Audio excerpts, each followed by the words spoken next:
4 കോടി മലയാളികളുടെ തലയ്ക്ക് മുകളിൽ 130 വർഷം പഴക്കമുള്ള ഒരു അണക്കെട്ട്. ഒരു വശത്ത് തമിഴ്നാട് സർക്കാർ പറയുന്നു വെള്ളം നിർത്തില്ല, മറ്റൊരു വശത്ത് ഒരു മനുഷ്യൻ 20 വർഷമായി ഒറ്റയ്ക്കൊരു പോരാട്ടം നടത്തുന്നു. അദ്ദേഹം പറയുന്നു ഇത് വെറുമൊരു ഡാമല്ല, ഇതൊരു ടൈം ബോംബാണെന്ന്. Today tales untold with Tindu രവീന്ദ്രനിൽ സേവ് കേരള ബ്രിഗേഡിന്റെ പ്രസിഡന്റ് അഡ്വക്കേറ്റ് റസൽ ജോയ്.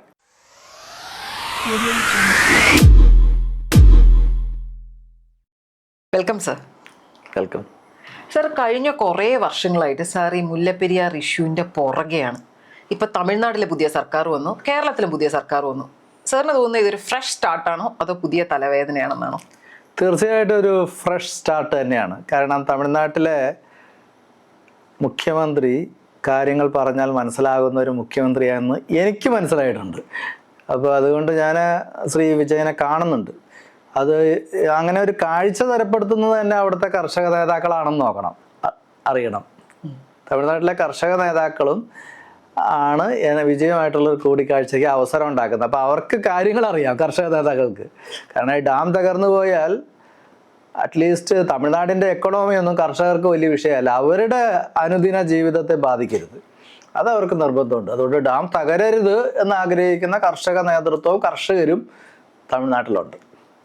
പക്ഷേ ഇപ്പോൾ മുഖ്യമന്ത്രി വിജയുടെ പ്രസ്താവന അനുസരിച്ച്, ലേറ്റസ്റ്റ് പ്രസ്താവന അനുസരിച്ച് 2014 സുപ്രീം കോർട്ടിൽ നിന്നും ഓർഡർ വന്നത് അനുബന്ധിച്ച് 142 അടിയിൽ നിന്ന് 152 അടിയിലേക്ക് വെള്ളത്തിന്റെ ആ ഒരു അനുപാതം, അത് ആ ഒരു ഹൈറ്റ് കൂട്ടും എന്നുള്ളതിൽ ഉറച്ചു നിൽക്കുന്നു എന്നാണല്ലോ അദ്ദേഹത്തിന്റെ ലേറ്റസ്റ്റ് പ്രസ്താവന. അതെ, അത് 2014 ജഡ്ജ്മെന്റ് അനുസരിച്ച് ഒരു മുഖ്യമന്ത്രി എന്ന നിലയിൽ ശ്രീ വിജയന് അങ്ങനെ തന്നെ പറയാൻ കഴിയുള്ളൂ. പക്ഷേ 2014 ജഡ്ജ്മെന്റ് എങ്ങനെയാണ് വന്നതെന്ന് ചിന്തിക്കുമ്പോൾ എനിക്കത് പറയാൻ കഴിയില്ല. ഒരു എംപവേർഡ് കമ്മിറ്റി റിപ്പോർട്ട് ഉണ്ടായിരുന്നു, അതാണ് ഒരു ഹോളിസ്റ്റിക് എക്സാമിനേഷൻ നടത്തിയത് 80s. അതിനെല്ലാം ബേസ് ചെയ്തുകൊണ്ടും സബ്സീക്വന്റ് എക്സാമിനേഷനും ഒക്കെ നോക്കിയിട്ടാണ് 2014 ജഡ്ജ്മെന്റ് വന്നത്. അതെല്ലാം മാനിപ്പുലേഷൻസ് ആണ്, ഫേക്കാണ്, അൺസയന്റിഫിക് ആണെന്ന് ഞാൻ സുപ്രീം കോടതിയിൽ അക്കമിട്ട് പറഞ്ഞിട്ടുണ്ട്. അത് കോടതിക്ക് മനസ്സിലാവും. ഇപ്പോൾ for example PMF fixation, PMF എന്ന് പറഞ്ഞാൽ പ്രോബബിൾ മാക്സിമം ഫ്ലഡ് ആണ്.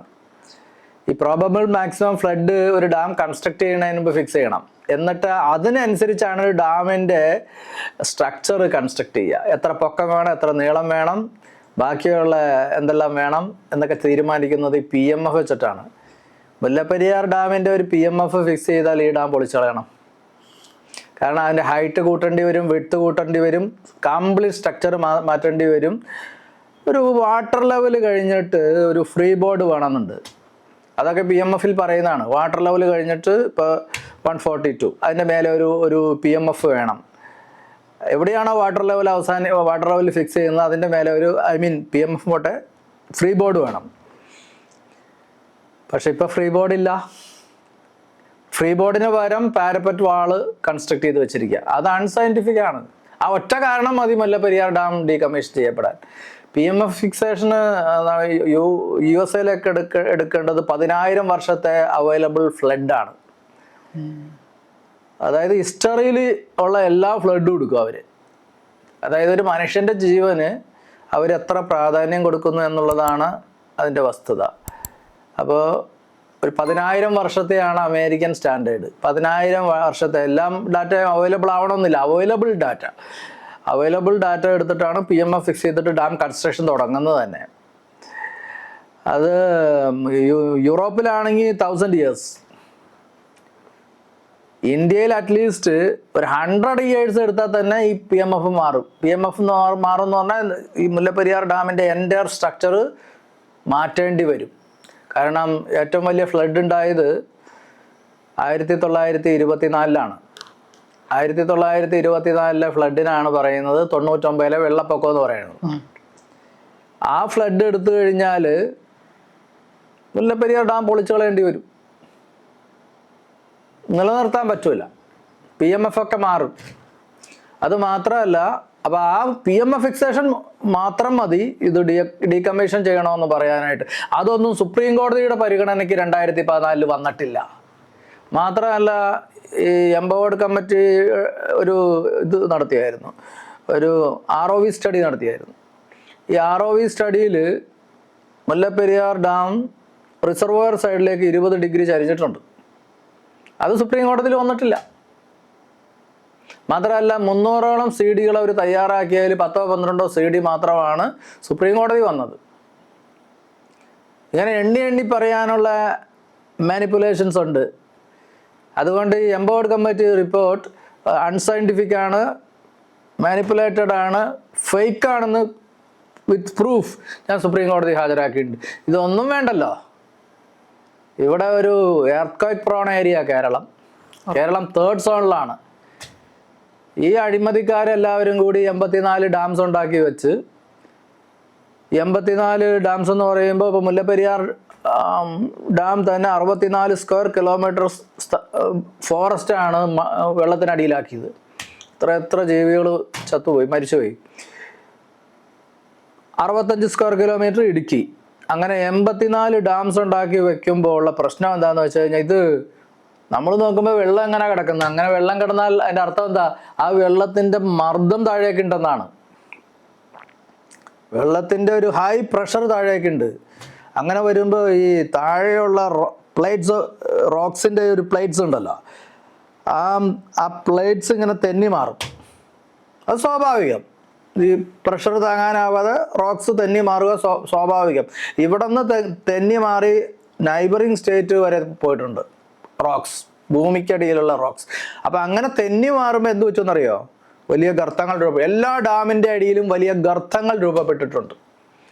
അത് കാരണം ഈ 84 ഡാംസ് കാരണം ഒട്ടും ഭൂകമ്പ സാധ്യതയില്ലാത്ത കേരളം, ദൈവത്തിൻ്റെ സ്വന്തം നാട്, ഇന്ന് അതിതീവ്ര ഭൂകമ്പ സാധ്യതയുള്ള റെഡ് സോണിൽ, അതായത് 3rd സോണിൽ വന്നിരിക്കുന്നു. ഇവിടെ 240 ഭൂകമ്പങ്ങൾ ഉണ്ടായിട്ടുണ്ട്, ചെറുതാണെന്ന് മാത്രം.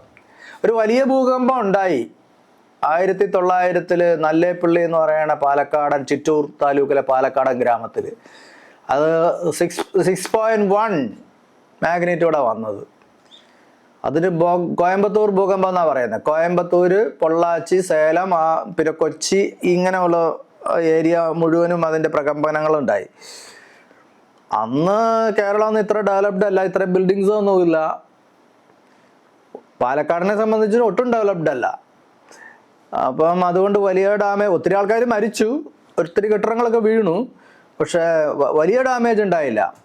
അതേ ഭൂകമ്പം തന്നെ 4 വർഷത്തിനുള്ളിൽ റിപ്പീറ്റ് ചെയ്യുമെന്നാണ് പറയുന്നത് സീസ്മോളജിസ്റ്റുകൾ. ഇന്ത്യയിലെ പ്രമുഖരായ സീസ്മോളജിസ്റ്റ് പറയുന്ന അതാണ്. ഈ നല്ലേപ്പള്ളി ഭൂകമ്പം ഇപ്പോൾ 2026 അല്ലേ, 2030 സംഭവിക്കുമെന്നാണ് പറയുന്നത്. അത്തരം ഒരു ഭൂകമ്പം അവിടെ ഉണ്ടായ ഇവിടെ ഏതൊക്കെ ഡാം വീഴും എന്നുള്ളത് ആർക്കും നിശ്ചയിക്കാൻ പറ്റത്തില്ല.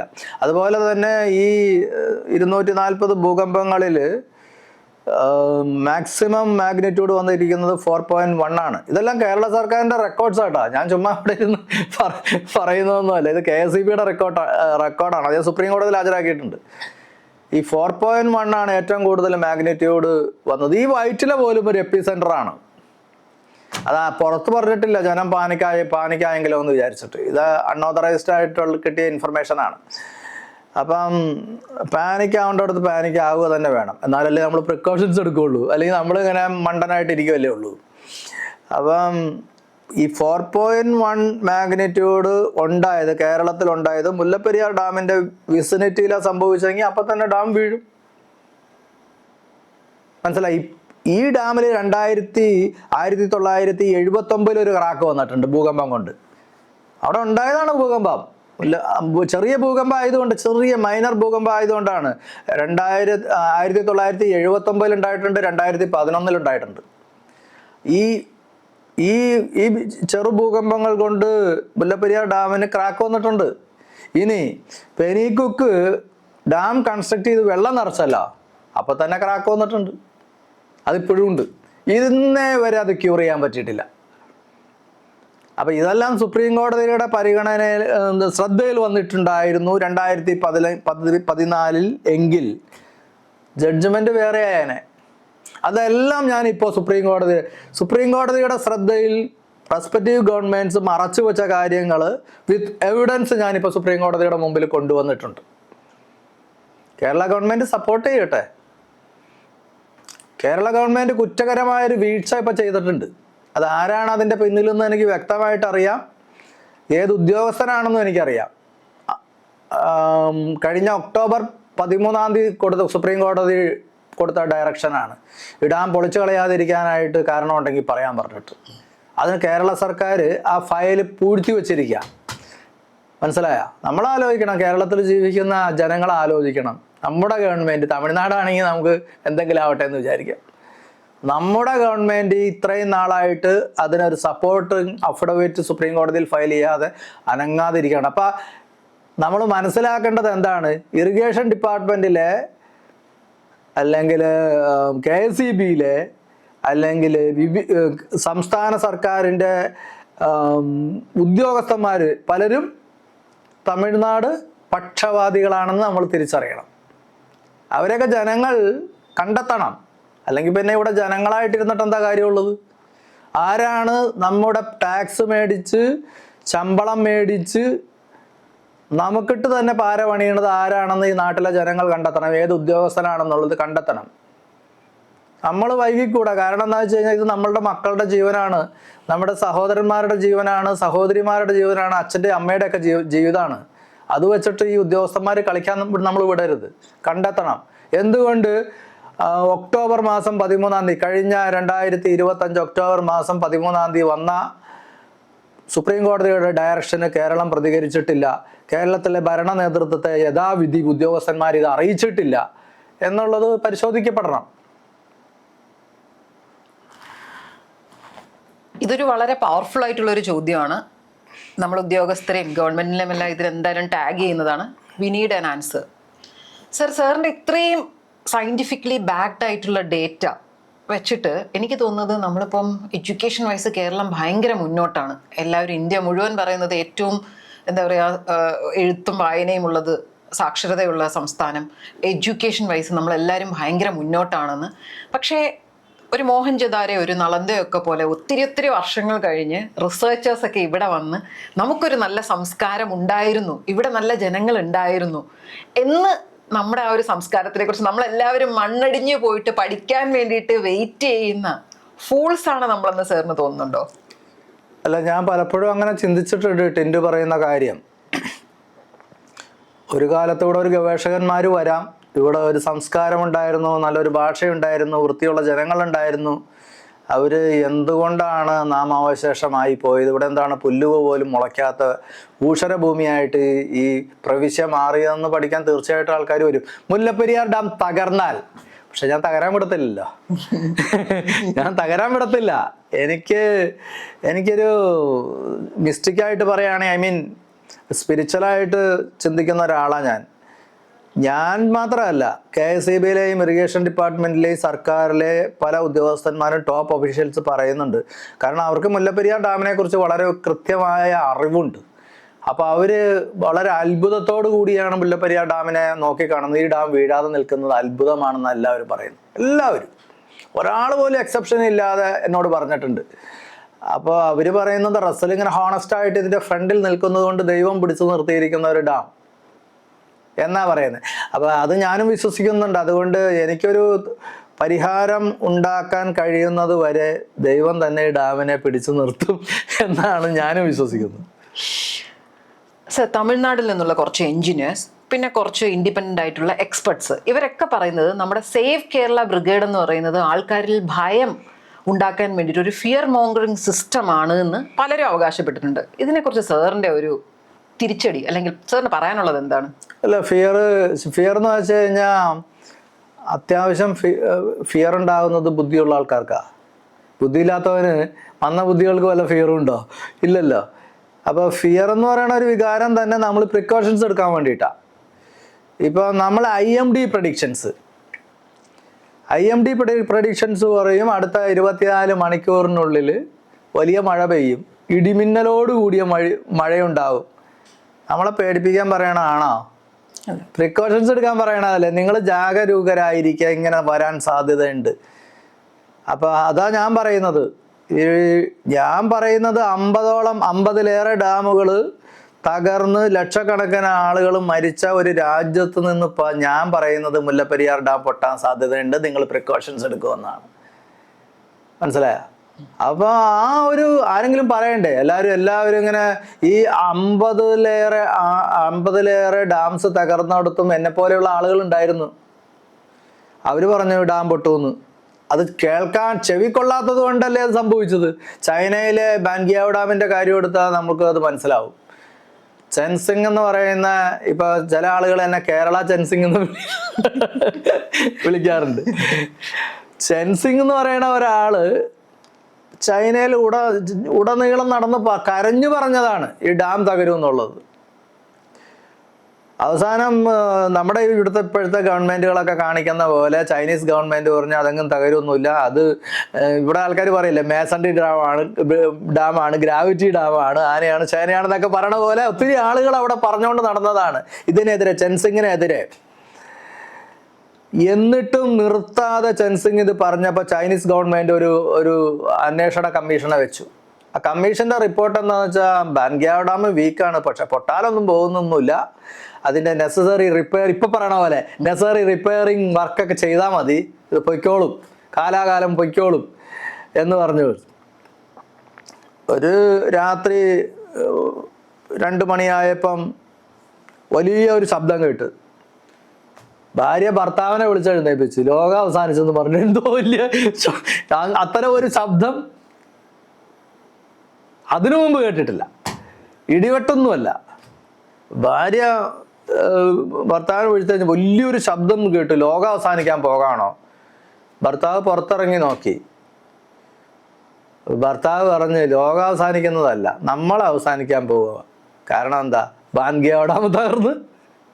ബാൻഗിയാവ് ഡാമിന്റെ വലിയ മലവെള്ള പാച്ചിൽ വരെ വെള്ളമാണ് മുമ്പിൽ കാണുന്നത്. നമ്മുടെ കാര്യം തീരുമാനമായി എന്ന് ഭർത്താവ് പറഞ്ഞു. നിമിഷങ്ങൾക്ക് ഉള്ളിൽ ഭർത്താവ് ഒരു സ്ഥലത്തും ഭാര്യ പല സ്ഥലത്തുമായിട്ട് ചിതറി തീർന്നു. അപ്പം അത് നമ്മുടെ കൺമുമ്പിലുണ്ട്. നമ്മളിത് പഠിക്കണ്ടേ? ഇപ്പൊ നമ്മളിത് ജനങ്ങളിൽ ഭയം വിതയ്ക്കുന്നു എന്ന് പറയാനാണോ നമ്മൾ കാര്യങ്ങൾ? ഒരു കാര്യം ആലോചിച്ചാൽ മതിയല്ലോ, ഭൂകമ്പങ്ങളെ വിസ്റ്റാൻഡ് ചെയ്യാൻ കഴിയുന്ന ഏത് ഡാമാണ് ഉള്ളത് ലോകത്തിൽ? ഒന്നുമില്ല. അപ്പൊ ഇത്രയും earthquake prawn area, 240 minor tremors ഇവിടെ ഉണ്ടായ സ്ഥലം, സിസ്മോളജിസ്റ്റുകളുടെ പഠനത്തിൽ കേരളം 3rd സോണിൽ, റെഡ് സോണിൽ വന്നിരിക്കുന്ന സ്ഥലം, അവിടെ സൂക്ഷിച്ച് ജീവിക്കണം എന്ന് പറയുന്നതിൽ ഫിയർ ഉണ്ടാവും എന്ന് പറഞ്ഞിട്ട് കാര്യമില്ല. ഫിയർ ഉണ്ടാവണം, എന്നാലാണ് ഇതിനൊക്കെ മാറ്റം ഉണ്ടാവുള്ളൂ. ഇവിടെ ഡാംസ് ഒന്നും വേണ്ടല്ലോ. എന്തിനാ ഈ ഡാംസ്? ഈ ഡാംസ് പണിയുന്നത് തന്നെ വലിയ കറപ്ഷനാണ്. പിന്നെ ഡാംസിന്റെ വേറൊരു പേരാണ് വാട്ടർ ബോംബ് എന്നുള്ളത്. എല്ലാ ഡാംസും ഇന്ന് പണിത ഡാമാണെങ്കിൽ ഇറ്റ്സ് എ വാട്ടർ ബോംബ്. ഏത് നിമിഷം അത് പൊട്ടി തകർന്നു വന്നാൽ വലിയൊരു വാട്ടർ ബോംബ് തന്നെയാണ്. എല്ലാ ഡാംസും അതെ വാട്ടർ ബോംബാണ്. അപ്പം ഇതെന്തിനാ ഇങ്ങനെ കൺസ്ട്രക്ട് ചെയ്ത് വെക്കുന്നത്? അതും കേരളത്തിലെ പോലെയുള്ള ഒരു സ്ഥലത്ത്. ഞാൻ ജർമ്മനിയിലായിരുന്നപ്പം അവിടെ പുലർകാലത്തെ വെളിച്ചം, നമ്മുടെ ഇവിടെയൊക്കെ 6 മണിക്കുള്ള വെളിച്ചം, ആ ഒരു 5:30-6 മണിക്കുള്ള ഒരു ചെറിയൊരു വെളിച്ചമല്ലേ, ആ വെളിച്ചത്തിൽ നിന്ന് അവർ വൈദ്യുതി ഉൽപ്പാദിപ്പിക്കുന്നു. ഫോട്ടോ വോൾട്ടൈക്ക് എന്ന് പറയുന്ന ഒരു ടെക്നോളജി ഉപയോഗിച്ചുകൊണ്ട്. അപ്പൊ ഇവിടെയാണെങ്കിലോ, ഇവിടെ നിങ്ങൾ പുറത്തേക്ക് ഇറങ്ങല്ലേ, സൂര്യാഘാതം ഉണ്ടാകും എന്ന് പറയുന്ന ഒരു നാട്. നമുക്ക് ഫ്രീ ആയിട്ട് ദൈവം തന്നിരിക്കുന്ന എനർജി നമ്മൾ വേസ്റ്റാക്കി കളയുന്നു. അതുപോലെ തന്നെ ജർമ്മനിയിൽ നിന്ന് നെതർലാൻഡ്സിലേക്ക് പോകുമ്പോൾ ഇരു റോഡിന്റെ സൈഡിലും വിൻമിൽസുകളുണ്ട്, കാറ്റാടി യന്ത്രങ്ങളുണ്ട് വൈദ്യുതി ഉൽപ്പാദിപ്പിക്കാനുള്ള. വലിയ കാറ്റൊന്നുമില്ല, ചെറിയ കറക്കേ ഉള്ളൂ. ആ ചെറിയ കറക്കത്തിൽ നിന്ന് അവർ വൈദ്യുതി ഉൽപ്പാദിപ്പിക്കുന്നുണ്ട്. നമ്മുടെ ഇവിടെയോ കന്യാകുമാരി വരുന്നതിൽ കാസർഗോഡ് വരെ കടലിൽ എന്ത് കാറ്റാണ്! ഈ കാറ്റാടി യന്ത്രങ്ങൾ, ഈ വിൻമിൽസ് എല്ലാം കരയിൽ വെക്കേണ്ട യാതൊരു കാര്യമില്ല, കടലിൽ വെക്കാം. ഇങ്ങനെയൊക്കെ ചെയ്തു കഴിഞ്ഞാൽ നമുക്ക് ആവശ്യത്തിലധികം വൈദ്യുതി ഉണ്ടാകും. നമ്മുടെ ഗാർഹിക ഉപയോഗത്തിനും ഈ വ്യാവസായിക ഉപഭോഗത്തിനും കഴിഞ്ഞിട്ട് മിച്ചമുള്ളത് വിറ്റ് കേരളം സമ്പന്നമാവാൻ കൂടി സാധിക്കും. ആ വസ്തുത നിലനിൽക്കുകയാണ് ഇങ്ങനെ ഡാംസ് ഇങ്ങനെ കൺസ്ട്രക്ട് ചെയ്ത് വരുന്നത്. അത് അഴിമതിയാണ്. 2000-3000 കോടി രൂപയുടെ പദ്ധതി വരുമ്പോൾ പകുതി പൈസ പോക്കറ്റിൽ വെക്കാം.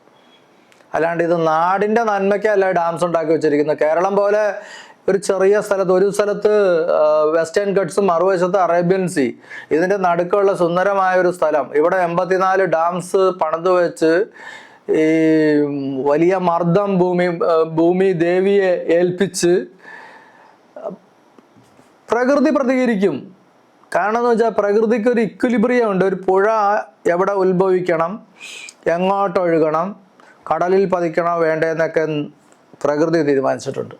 ഈ വെള്ളം കടലിലേക്ക് ചെന്നാലാണ് കടൽപ്പായൽ ഉണ്ടാവുള്ളൂ. ഈ വെള്ളം കടലിലേക്ക് ചെന്നാലാണ് മത്സ്യസമ്പത്ത് ഉണ്ടാവുള്ളൂ. ശുദ്ധജലം അങ്ങോട്ട് ചെല്ലാതിരുന്നു കഴിഞ്ഞാൽ ചാവുകടലായി പോകും നമ്മുടെ കടലുകളെല്ലാം. അപ്പോൾ ശുദ്ധജലം അവിടെ തന്നെ വീഴണം. ഇപ്പം മുല്ലപ്പെരിയാർ ഡാം കൺസ്ട്രക്ട് ചെയ്ത് അറബിക്കടലിൽ പതിക്കേണ്ട ഒരു നദിയെ നമ്മൾ ബംഗാൾ ഉൾക്കടലിലേക്കാണ് വിടുന്നത്. അത് പ്രകൃതി വിരുദ്ധമാണ്. പ്രകൃതി വിരുദ്ധത ഏറിക്കഴിയുമ്പോൾ പ്രകൃതി എന്ത് ചെയ്യും? അതിൻ്റെ ഇക്വിലിബ്രിയം നഷ്ടപ്പെട്ട പ്രകൃതി എന്ത് ചെയ്യും? പുനഃസ്ഥാപിച്ചെടുക്കും, അല്ലേ? അത് പ്രകൃതിക്ക് പുനഃസ്ഥാപിച്ചെടുക്കാതിരിക്കാൻ വേറെ നിവൃത്തിയില്ല, പുനഃസ്ഥാപിച്ചെടുക്കും. അപ്പോൾ എന്താണെന്ന് വെച്ച് കഴിഞ്ഞാൽ ഈ മുല്ലപ്പെരിയാർ ഡാമിനെ ഒന്ന് പിടിച്ചു കുലുക്കുക. മുല്ലപ്പെരിയാർ ഡാമും അതിൻ്റെ താഴെയുള്ള ഡാംസും എല്ലാം കൂടി പൊട്ടി തകർന്ന് ഈ നാട്ടിൽ ഈ പ്രകൃതിയെ നശിപ്പിച്ച ജനം മുഴുവനും വാനിഷ്ഡ് ആവും. വണ്ടി കിണ്ടി സകലതും പോവും. എയർ പ്യൂരിഫൈഡ് ആവും. മുല്ലപ്പെരിയാർ നദി പ്രകൃതി എങ്ങനെയാണോ നിശ്ചയിച്ചത് അതുപോലെ ഒഴുകി കടലിൽ പതിക്കും. പഴയ കേരളം പുനഃസ്ഥാപിക്കപ്പെടും. പഴയ കേരളത്തിൽ പൂർണ്ണമായി പുനഃസ്ഥാപിക്കപ്പെടാനും ഇപ്പം പ്രകൃതിക്ക് പോലും വിചാരിച്ചാൽ സാധിക്കില്ല. അത്രമാത്രം ക്രൂഡ് ഓയിൽ ഇവിടെ ഉണ്ട്, അത്രമാത്രം പെസ്റ്റിസൈഡ്സ് ഇവിടെ ഉണ്ട്, അത്രമാത്രം വിഷവാതകങ്ങളും വിഷദ്രാവകങ്ങളും ഇവിടെ ഉണ്ട്. അതെല്ലാം ഇവിടെ വ്യാപിച്ചു കഴിഞ്ഞാൽ പഴയ പ്രകൃതി ഒന്നും ഉണ്ടാവില്ല. എങ്കിലും ഇക്വിലിബ്രിയം ബാലൻസ്ഡ് ആവും. ഈ പ്രപഞ്ചത്തിൻ്റെ ഇക്വിലിബ്രിയം ബാലൻസ്ഡ് ആവും. നമ്മൾ ഇപ്പോഴേ ഇതിനെതിരെ, ഈ പ്രകൃതിയുടെ ഈ നാശത്തിനെതിരെ പ്രതികരിച്ചില്ലെങ്കിൽ മനുഷ്യനുണ്ടാവില്ല. അതുകൊണ്ടാണല്ലോ ലോകരാജ്യങ്ങളെല്ലാം കൂടി ഐക്യരാഷ്ട്രസഭയുടെ നേതൃത്വത്തിൽ ഒരുമിച്ച് കൂടിയിട്ട് പറഞ്ഞത്, നിങ്ങൾ കരിയില പോലും പുറത്ത് കത്തിക്കരുതെന്ന് പറഞ്ഞത്. പ്ലാസ്റ്റിക് കത്തിക്കുന്നത് പോട്ടെ, കരിയില പോലും അടിച്ചു വാരിക്കൂട്ടി കത്തിക്കരുതെന്ന് പറഞ്ഞതാണ്. ലോകത്ത് 3 ഡിഗ്രി സെൻറ്റിഗ്രേഡ് കൂടിയാൽ ലോകത്തെ എല്ലാ രാജ്യങ്ങളും ഐക്യകണ്ഠേന പാസ്സാക്കിയ ഒരു പ്രമേയമാണിത്. ഇന്നത്തെ ലോകത്തിൻ്റെ താപനിലയിൽ 3 ഡിഗ്രിയും കൂടി കൂടിയാൽ എല്ലാ തുറമുഖ നഗരങ്ങളും വെള്ളത്തിലാവും. ആൽപ്സ് ഉരുകും, ഹിമാലയം ഉരുകും ചൂട് കൂടിയതുകൊണ്ട്. എവിടെയൊക്കെ മഞ്ഞുണ്ടോ ഉരുകി താഴേക്ക് വരും. വലിയ പ്രളയം ഉണ്ടാവും. തുറമുഖ നഗരങ്ങളെല്ലാം വെള്ളത്തിനടിയിലാവും. അങ്ങനെ വന്നാൽ കേരളം ഉണ്ടോ? ഇവിടെ മൊത്തം ഒന്നാമത് കടലിനടുത്ത സ്ഥലം കൊച്ചി ഒരു തുറമുഖ നഗരമാണ്. ഇപ്പോൾ വിഴിഞ്ഞം, തിരുവനന്തപുരം ഒരു തുറമുഖ നഗരമാണ്. മുംബൈ, ജപ്പാൻ എന്ന് പറഞ്ഞ രാജ്യം തന്നെ ഉണ്ടാവുമോ? ന്യൂയോർക്ക് ഉണ്ടാവും. അപ്പോൾ ഐകകണ്ഠ്യേന ലോകരാഷ്ട്രങ്ങൾ ഒന്നിച്ചു കൂടി തീരുമാനിച്ചാണ് ചൂട് കുറയ്ക്കണം എന്നുള്ളത്. അപ്പം പ്രകൃതിക്ക് ഒരു ബാലൻസ് ഉണ്ട്. ആ ബാലൻസ് തെറ്റിച്ചാൽ പ്രകൃതി തന്നെ തിരിച്ചടിക്കും. ഒരു സംശയം അതിന് ആർക്കും വേണ്ട.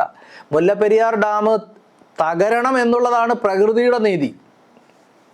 മനസ്സിലായോ? മുല്ലപ്പെരിയാർ ഡാം മാത്രമല്ല, കേരളത്തിൽ ഉണ്ടാക്കി വെച്ചിരിക്കുന്ന എല്ലാ ഡാമുകളും തകരണം എന്ന് തന്നെയാണ് പ്രകൃതിയുടെ നീതി. ആ നീതി ഉണ്ടാകാതിരിക്കാൻ വേണ്ടി നമ്മൾ പ്രവർത്തിക്കണം. നമ്മൾ മാറ്റേണ്ടതൊക്കെ മാറ്റണം. ആദ്യം മുല്ലപ്പെരിയാർ ഡാമിൽ തന്നെ തുടങ്ങണം. മുല്ലപ്പെരിയാർ ഡാം അവിടെ വേണ്ട. തമിഴ്നാടിൻ്റെ വെള്ളം നമ്മൾ പറയാനായിട്ട് നമുക്കെന്താ വല്ല തലയ്ക്ക് ഓളമുണ്ടോ? നമ്മുടെ മക്കളുടെ ജീവൻ പറയണോ, തമിഴ്നാടിൻ്റെ വെള്ളം പറയണോ? എന്ത് തരത്തിലുള്ള ജനങ്ങളാണ് ഇവിടെ ഉള്ളതെന്ന് എന്നോട് മുൻ പ്രധാനമന്ത്രി ദേവഗൗഡ ചോദിച്ചത് എത്ര കറക്റ്റാണ്. അവനവൻ്റെ ജീവനാണോ പ്രധാനം, വേറെ ഒരു നാട്ടിലെ വെള്ളമാണോ? തമിഴ്നാടിൻ്റെ വെള്ളമൊന്നും ഇവിടുത്തെ രാഷ്ട്രീയ നേതാക്കന്മാർ സംസാരിക്കാൻ പോലും അരുത്. വെള്ളത്തിൻ്റെ കാര്യം പറയേണ്ടത് തമിഴ്നാടിൻ്റെ അവിടെ ഒരു മുഖ്യമന്ത്രിയുണ്ട്. അദ്ദേഹം തിരുവനന്തപുരത്ത് വന്ന് പറഞ്ഞോളൂ. ഈ നാട്ടിലെ ജനങ്ങളോ രാഷ്ട്രീയക്കാരോ ഒന്നും പറയേണ്ട വിഷയമേ അല്ലാതെ. ഈ നാട്ടിലെ ജനങ്ങളും രാഷ്ട്രീയക്കാരും പറയേണ്ട എന്താണ്? മുല്ലപ്പെരിയാർ ഡാം പൊളിച്ചു കളയുക എന്നുള്ളതാണ്. അവിടെ തീരാണ് നമ്മുടെ പ്രശ്നങ്ങൾ. നമ്മുടെ എല്ലാ പ്രശ്നങ്ങളും അത് തീരും. നമ്മൾ ഇവിടെ തന്നെ ഇൻവെസ്റ്റേഴ്സ് വരാത്ത എന്താ? ഇപ്പൊ ഇൻവെസ്റ്റേഴ്സ് കൊണ്ടുവരാനായിട്ട് കഴിഞ്ഞ 10 കൊല്ലം ശ്രീ പിണറായി വിജയന്റെ ഗവൺമെന്റ് ശ്രമിച്ചിട്ടില്ല. ആരെങ്കിലും വന്നോ? എന്താ വരാത്തത്? ഈ ഡാമിന്റെ അടിയിൽ കൊണ്ടുവന്ന് ആര് ഇൻവെസ്റ്റ് ചെയ്യാനാണ്? ആര് ഇൻവെസ്റ്റ് ചെയ്യുമെന്ന് വിചാരിക്കണവര്? ഈ ഡാമിന്റെ അടിയിൽ കൊണ്ടുവന്നിട്ട് ബോധമുള്ള ആരായോ ഏതെങ്കിലും ഇൻവെസ്റ്റർ കൊണ്ടുവന്ന് ഈ ഡാമിന്റെ അടിയിൽ ഇൻവെസ്റ്റ് ചെയ്യോ? നമ്മുടെ പുരോഗതിയാണ് ഈ ഡാം കാരണം നശിപ്പിക്കപ്പെടുന്നത്. കേരളത്തിന്റെ പുരോഗതി, കേരളത്തിലെ യുവാക്കളുടെ ജോലി, ഇവിടെ തെണ്ടി തിരിഞ്ഞു കിടക്കണ യുവാക്കളുണ്ടല്ലോ, അവന്മാരുടെയൊക്കെ ജോലി ഇല്ലാണ്ടാക്കണത് ഈ ഡാമാണെന്ന് തിരിച്ചറിയണം. ഒരാളും ഇങ്ങോട്ട് വരത്തില്ല. ഇപ്പൊ വിഴിഞ്ഞം പദ്ധതി എന്ന് പറഞ്ഞ് കൊട്ടിഘോഷിക്കുന്നുണ്ട്. അവരുടെ അജണ്ട വേറെയാ. അതിനെക്കുറിച്ച് ഞാൻ വേറൊരു എപ്പിസോഡിൽ പറയാം. അത് വേറൊരു എപ്പിസോഡിൽ പറയാം. നമുക്ക് വേണ്ടത് അതല്ല. നമുക്ക് എല്ലാം കേരളത്തിലേക്ക് വരണം, എല്ലാവരും വരണം. അതിനുള്ള ഒരു അറ്റ്മോസ്ഫിയർ ഇവിടെ സൃഷ്ടിച്ചെടുക്കണം. അതിന് ആദ്യ പടിയായി ഇവിടെ തൊഴിലാളികളെ കുറ്റം പറയാണ്. തൊഴിലാളികൾ 100-200 രൂപ കൂടുതൽ ചോദിച്ച് സമരം ചെയ്യുന്നതാണോ പ്രശ്നം? അവർക്ക് അർഹിക്കുന്നത് അവർ ചോദിക്കുന്നത്. നമ്മുടെ തലയിൽ അടിച്ചു കയറ്റിയിരിക്കുന്ന ഒരു വസ്തുതയുണ്ട്. ഈ തൊഴിലാളികൾ കൂലിക്കോടതിയിൽ ചോദിക്കുന്നത് അതിക്രമമാണ്, അക്രമമാണെന്ന് നമ്മളെ ബ്രെയിൻ വാഷ് ചെയ്ത് വെച്ചിരിക്കുക. ഇവിടെ ഏത് തൊഴിലാളിയാണ് കോടിക്കണക്കിന് രൂപയുടെ വീട് പണിതിട്ടുള്ളത്? ലംബോർഗിനി കാർ എത്ര തൊഴിലാളികൾക്കുണ്ട്? പാവങ്ങളാണ്. ആ തൊഴിലാളികളാണ് ഇവിടുത്തെ ഇൻവെസ്റ്റേഴ്സ് വരാത്തതിന് കാരണം എന്ന് പലരും ഇവിടെ പറയുന്നുണ്ട്. അതല്ല, നിങ്ങൾ ഈ മുല്ലപ്പെരിയാർ ഡാം എടുത്ത് മാറ്റി നോക്ക്. എത്ര ഇൻവെസ്റ്റർ ഇങ്ങോട്ട് ഓടി വരും. നമ്മൾ ആരെയും വിളിച്ചു കൊണ്ടുവരേണ്ട കാര്യമൊന്നുമില്ല, ഇങ്ങോട്ട് ഓടി വരും. ഈ നാട് നമ്മൾ പോലും പ്രതീക്ഷിക്കാത്ത ലോകത്തിലെ തന്നെ സമ്പന്നമായ ഒരു പ്രവിശ്യയായിട്ട് മാറാനുള്ള റിസോഴ്സസ് എല്ലാം ഈ നാട്ടിൽ തന്നെയുണ്ട്. ഈ ഡാം അവിടെ നിന്ന് മാറും, അത്രയേ ഉള്ളൂ. സർ, കേരളത്തിന്റെ UDF സർക്കാർ സതീശൻ സർ ഈ പ്രാവശ്യം ബഡ്ജറ്റ് അവതരിപ്പിച്ചു. മിഷൻ സമുദ്രയുടെ 400 കോടി അലോട്ട്മെന്റ്, 5 ലക്ഷം കോടി രൂപയുടെ കടം, ഇതെല്ലാം ആക്ച്വലി ബഡ്ജറ്റിൽ വന്നു. പക്ഷെ മുല്ലപ്പെരിയാർ ഒരു ഹെഡ്ലൈനിൽ ഇടം സ്ഥാപിച്ചില്ല. ഇതിനെക്കുറിച്ചുള്ള സാറിന്റെ ഒരു പ്രതികരണം എന്താണ്? നമ്മൾ ഇത്രയും ഫോഴ്സ്ഫുള്ളി ഇത്രയും കാര്യമായിട്ട് അവതരിപ്പിച്ചിട്ടുണ്ട്. 2018 ഫ്ലഡ്, അത് കഴിഞ്ഞ് വീണ്ടും ഇപ്പോൾ മോൺസൂൺ സീസൺ നടക്കുന്നു. ഇതെല്ലാം കഴിഞ്ഞിട്ടും ഞാൻ കഴിഞ്ഞ ദിവസം ശ്രീ VD സതീശൻ സാറിനെ കണ്ടായിരുന്നു. ഞാൻ അദ്ദേഹത്തിൻ്റെ ശ്രദ്ധയിൽ ഈ കാര്യങ്ങളെല്ലാം കൊണ്ടുവന്നിട്ടുണ്ട്. അപ്പം അദ്ദേഹത്തിന് കാര്യങ്ങൾ മനസ്സിലായിട്ടുണ്ട്. അപ്പോൾ വളരെ പോസിറ്റീവായിട്ടാണ് റെസ്പോണ്ട് ചെയ്തിരിക്കുന്നത്. അപ്പോൾ അദ്ദേഹം റസൽ പറഞ്ഞ കാര്യങ്ങളെല്ലാം അപ്രീഷിയേറ്റ് ചെയ്യേണ്ട വസ്തുതകളാണ് പറഞ്ഞത്. അപ്പോൾ അതുകൊണ്ട് തന്നെ സുപ്രീം കോടതിയിൽ എൻ്റെ കേസിൻ്റെ കൗണ്ടർ ഫയൽ ചെയ്യുമല്ലോ ഗവൺമെൻറ്.